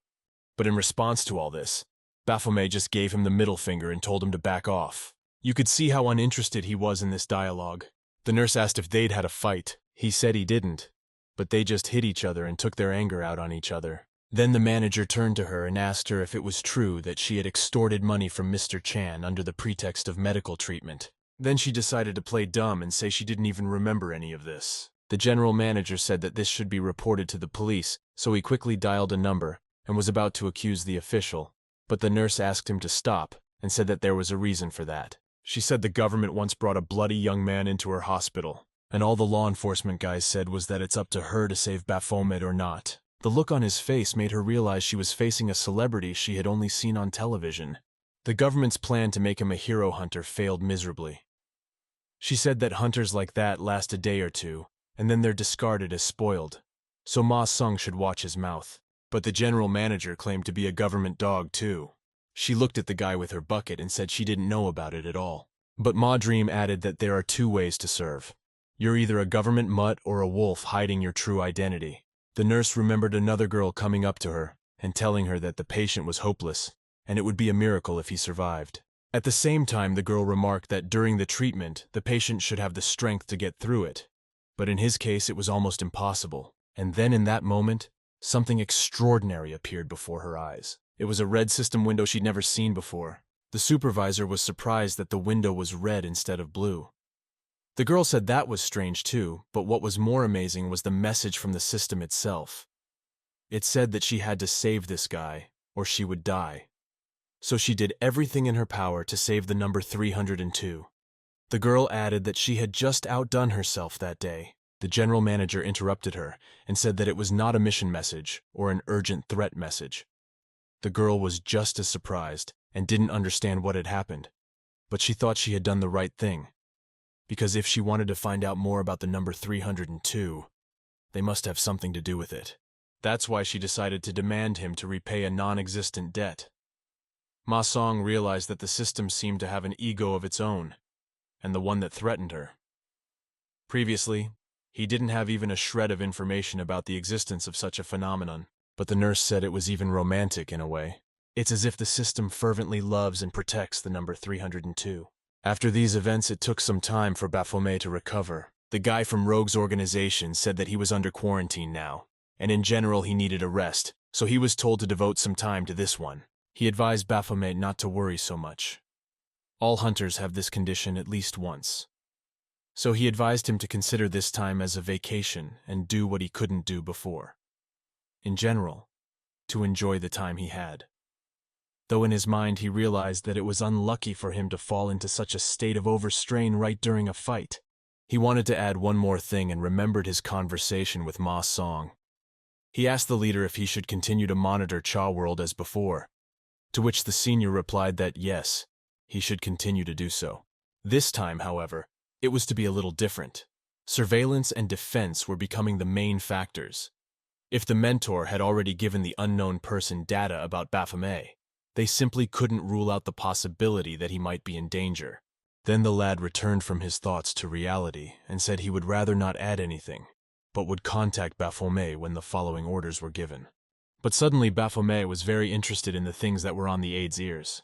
And then he remembered that he had the same ones, only in a different color. Baphomet realized that he needed a good rest in order to tackle the next battle. He realized that it hadn't been that long since he had become human, but he hadn't been able to enjoy his time here at all in all that time. So he decided he'd have enough to eat first. So he asked the waiter to bring him 2 more cups of rice and 5 more servings of meat. Baphomet even wanted to take a picture of his food, just like he saw it on social media. After this, he left the establishment, and something caught his eye which again interested him very much. He turned his head in the direction of the building with the athletic circles. Baphomet went inside and got a baseball bat and started playing. He decided he also wanted to do all the activities he could in downtown Seoul. When he was done with sports, he went to the library and read books. Baphomet also decided to go to the movie theater because it was something completely new to him. The actor next to him playing the mystical creature screamed at him to let go of his leg. Afterward, there was a little awkward silence as he held out his hand to him. Baphomet ran after him and yelled for him to give him his hand, and the actor screamed and begged for help. And then he walked further into the center and saw a girl standing at the microphone. She was playing some song on her guitar while Baphomet listened intently. He got behind the crowd, who were in awe of her playing skills. But he got bored pretty quickly and decided to leave right away. He sighed heavily and said it was pretty boring. The thing is, whatever he was doing, but in such a weak body, nothing gave him pleasure. He even thought that his aspiration to become a human being might have been wrong. But he quickly contradicted himself, and said that even if he had lost all the power he had before, it was possible to regain it. But that was not even the reason. It was probably very sad for him to fall from the very top to the bottom. Suddenly, a notification from the system popped up in front of him, asking him if he was sad. He laughed nervously, covered his face with his palm, and said he could go crazy like that. Then he shouted all over the street that it was the man running the system. Now he's just pretending to help him. He said it was this man who made such a mess around him and confused the Baphomet, so he didn't understand why he was doing it. The notification displayed a new message that said it was all for him. He clenched his teeth and couldn't believe it because the system was torturing him. He said that if her goal was to trick and put the Baphomet in a similar position, she had succeeded. Then the girl's hand appeared in the frame to trigger the protocol. Baphomet asked her what she was going to do next. The system reported that the current number of launches was 3,328,628 times. If the program failed again, it could be reconstructed. Baphomet asked if she would try to obstruct him again. The girl on the other side has completely run the protocol. Baphomet said that if he was right, she'd better kill him with her own hands right now. But the girl said that this time it would work out. Baphomet couldn't take it anymore and shouted for her to kill him. The system again informed the girl that the hacking program had been successfully run, so she congratulated the administrator. Just now literally had to start hacking into the Earth's system. Baphomet abruptly felt a strange sensation around him. Looking at the people around him, he saw them as a strange gray mass in which he felt only himself to be. The same girl made up of blurry pixels appeared beside him. She informed the Baphomet that the system on this earth was not hers to create, so she was a little late. The other girl next to her said, so he wouldn't misunderstand her. A voice came from the third girl, when it became clear that now the one who was responsible for the hack could possess people under the control of the system. The voice said that she didn't hate the Baphomet at all. When she started showing up in front of him, she said she could tell him all about why she took the guy's power away. Baphomet couldn't believe his eyes and stared at the scene before him. That's when the white-haired girl who hacked into the Earth system almost completely manifested. She started levitating in the air for a while and then came back down to Earth. The girl raised her gaze and finally looked at the Baphomet itself. He continued to stare, shocked straight at her, and as if he recognized a familiar image. She said that finally, after hundreds of millions of attempts, she was able to show him her true colors. The girl also conducted hundreds of millions of virtual experiments to find out what would happen if you put it in a human vessel and gave that vessel its former power. The result of these many tests was the complete death of the clone. The body in which any of the Baphomet of the parallel universes found themselves was simply torn to pieces. Or he was punched through and through, but the fact of death remained unchanged. The result of such an experiment was unknown, and the tests were inconclusive. So the girl decided to wait for a result she couldn't know in advance. Baphomet asked if she really expected it from him, to which the white-haired girl replied positively, and added that it was all because he must grant her wish. She said she felt the Baphomet calling her in that tower while she was still in boss form. The dazed guy stood beside her in front of the hacked simulation. Then he lowered his gaze and said that it looked like God had indeed granted his wishes. Looking at her, he wondered who had managed to kill him all those millions of times. Then he drew her to him and asked if this man was stronger than he was. The girl laughed and said she had expected such a question. Then she turned around and pointed her hand at part of the matrix and began to recreate something there. Silhouettes of people appeared, and she reported that they were creatures he would never have defeated with his original strength. She said that the Baphomet should be getting stronger, and it should be 10 times stronger than before. One of the dark silhouettes stared at the floor beneath him. Then he abruptly raised his gaze, looking at the Baphomet with his eyes having multicolored pupils. At first he calmly observed the action in the crowd of silhouettes, but then he realized who this man was. The dark silhouette began to step towards the center of the simulation and began to take on a human form. The white-haired man came in here and the Baphomet immediately realized who he was. It was Raven, but he didn't know what he was doing here. The girl crept up behind him and informed him that she really hoped that Fomet and himself knew how he could get stronger. She said that his greedy and eager desire might help in this way. Baphomet looked at her with wide eyes as she told him to keep thirsting for it, for that is the source of his true power. The system reported that by triggering the administrator's system protection, Baphomet's skill list had changed. The Weapon Master skill had increased to level 2, and the skill level of the first weapon used had increased to 100%. The Furious Battle passive ability had improved to the Adrenaline passive ability, and the Cruelty debuff was no longer affecting him. Baphomet had also gained a new skill, which the system reported to him 3 times at once. Then the guy was suddenly back in the real world and standing in the same spot in the middle of the crowd. He heard the commotion again and didn't realize how he had literally managed to disappear from the simulation in an instant. Looking around, he decided to make sure everything was definitely back to normal. The red notice appeared in front of him again as he tried to find the hacker's girlfriend. Then it was this notice that diverted his attention. The action has moved to the hospital of the very nurse who once stole from Baphomet. The dreamer held a bag with some contents in his hands and said that he would like to examine this. Then the girl asked him if it was what she thought it was.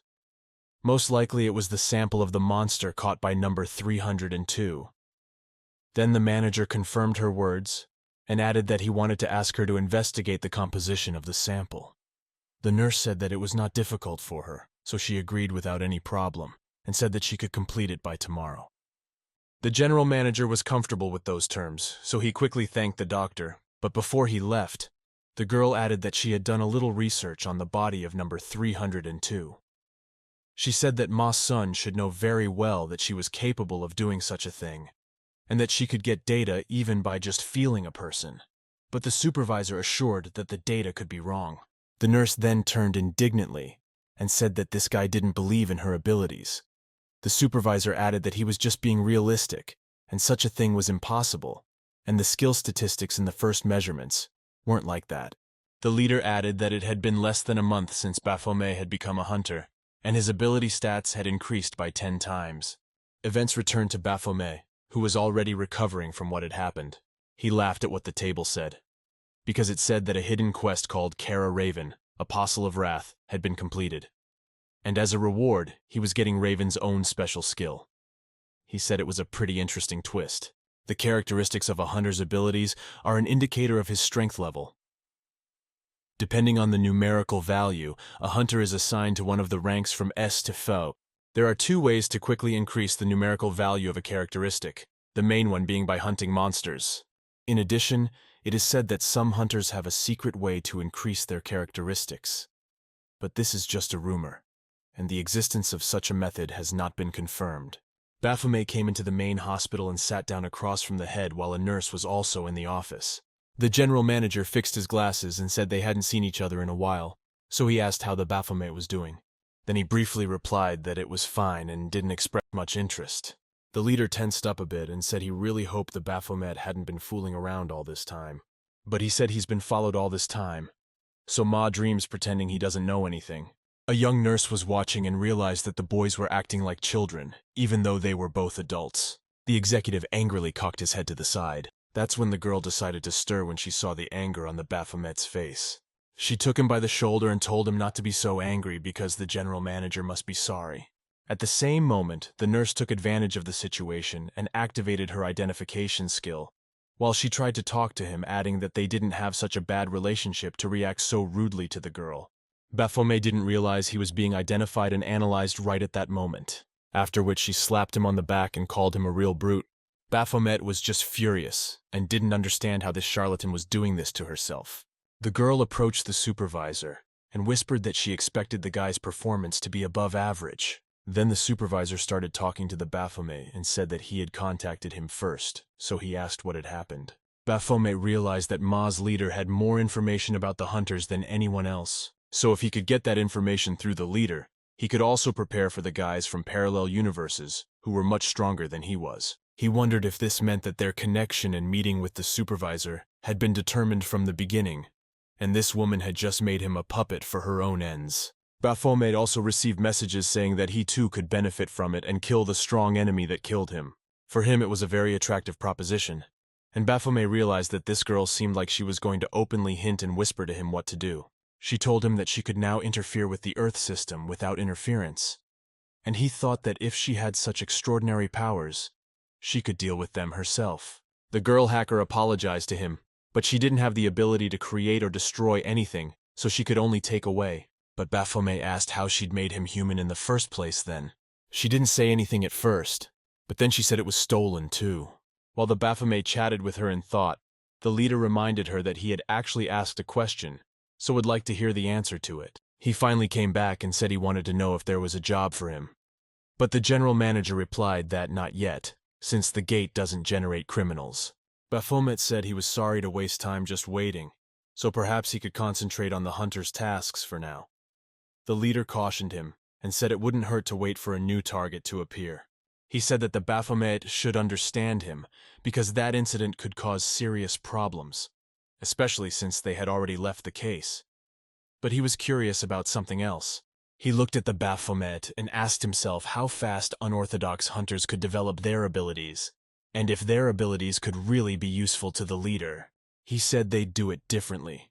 If they found out the identity of the man behind it, they'd turn it over to Baphomet to deal with him personally, and he in turn has to become strong enough to do it. The action moved again to the building where the Baphomet had once registered hunter status.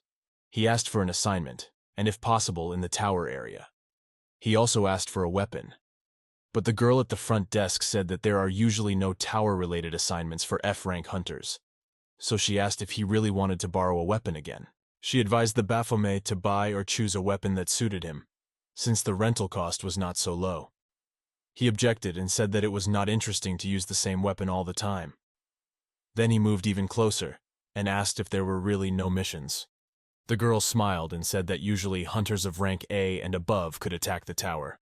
Well, then she went over the task and said that there seemed to be one related to the tower where rank was not important. This made him very happy, but the girl added that only hunters belonging to other guilds could participate there. He heard that and was a little upset, even though he thought he already belonged to the guild. However, he could not say that he was a member of the unofficial government guild. The girl asked him again if he was already a member of the guild. Then the Baphomet shut up and decided not to tell her the truth after all. It wasn't long before he finished his quest for the assignment. The action moved to a tower, a labyrinth that was quite far from the main city. The girl with the microphone greeted the hunters by introducing herself as a member of the Ark Guild. She said that as others may already know, their guild has a monopoly on the labyrinth tower. But since the risk of a so-called gate shock cannot be ruled out, they plan to start clearing the tower from today. The guy in the crowd didn't understand what had happened to the Ark Guild since they were usually very fond of money. The girl next to him was also surprised since they were even giving up the exclusive right. The girl with the microphone continued her speech and said that their guild would give the hunters 90% of the loot and trophies from the tower cleanup that started today, but that the boss would be dealt with by their own guild. Another man in the crowd realized that they would have to clean up the boss themselves, and possibly the guild leader. Another hunter in the crowd realized that the hunter she's a fan of would then do it. In the midst of this crowd, a Baphomet showed up in time for the event. He was thinking of going back because he wasn't in the mood to fight. The girl hacker again began to communicate with him through the system message and asked if it was all because of what he had found out in the hunter control. Baphomet in his thoughts said, and shut up, and don't talk about it, because basically there was nothing wrong with it at all, she added, and asked Baphomet to stop being so testy and to think positively, because he would be able to enter the tower anyway. Baphomet couldn't take it anymore and asked if there was any function to block this girl, but she added that his temper and irritability was doing a good job of getting the attention of the others. Moreover, Baphomet could be their target. He became irritable again and said that her words sounded like a bunch of nagging, indicating that this girl was not his mother. She decided to play a prank and asked how he knew she was his real mom. Baphomet went into a rage and accidentally slammed his fist into the armor of the man behind him. I was horrified to see what Baphomet had just created and didn't realize what he was doing. Another man ran up to him and didn't ask the victim if he was okay. The crowd around him started to turn around at the commotion that had erupted. The girl near the organizer asked why it was so noisy and thought that maybe someone was fighting. However, the one with the microphone said that it was quite normal for a place where hunters gather. Then the red-haired girl looked up and looked at the place where it had become so noisy.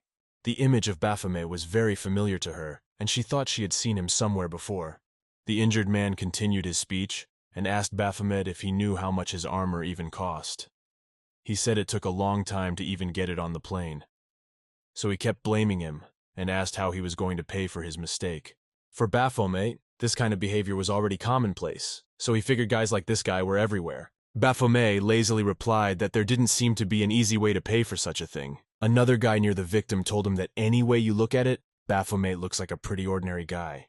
He asked himself to take a look at the man and his appearance. The condition and quality of the outfit was unsightly and left much to be desired.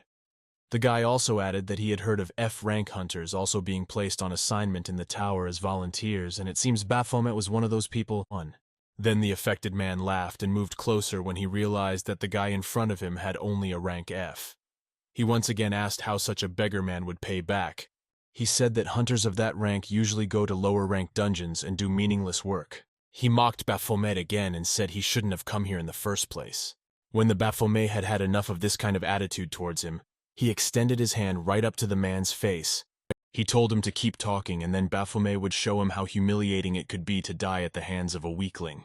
They were about to start a fight when a girl came up and said that the others had not come here to fight in front of the tower, which was already full of their enemies. She asked her guild members to follow her while the guy complained about what Baphomet had turned his equipment into. But the protagonist didn't stand for it and said that he should have torn his mouth off after all. The guy who was a friend of the victim asked the girl if she was a member of the Ark Guild, and if she was, he didn't understand how she could choose a low-ranking hunter who didn't even know his place and boundaries to participate in such an event. However, she only replied that the event was absolutely for everyone.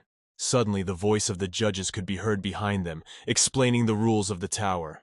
There were only 3 doors in the tower labyrinth, and only after the participants pass through these doors into the rooms after clearing them, the final room with the boss will be opened. 6 hunters will be assigned to each entrance. and each door has its own specialty.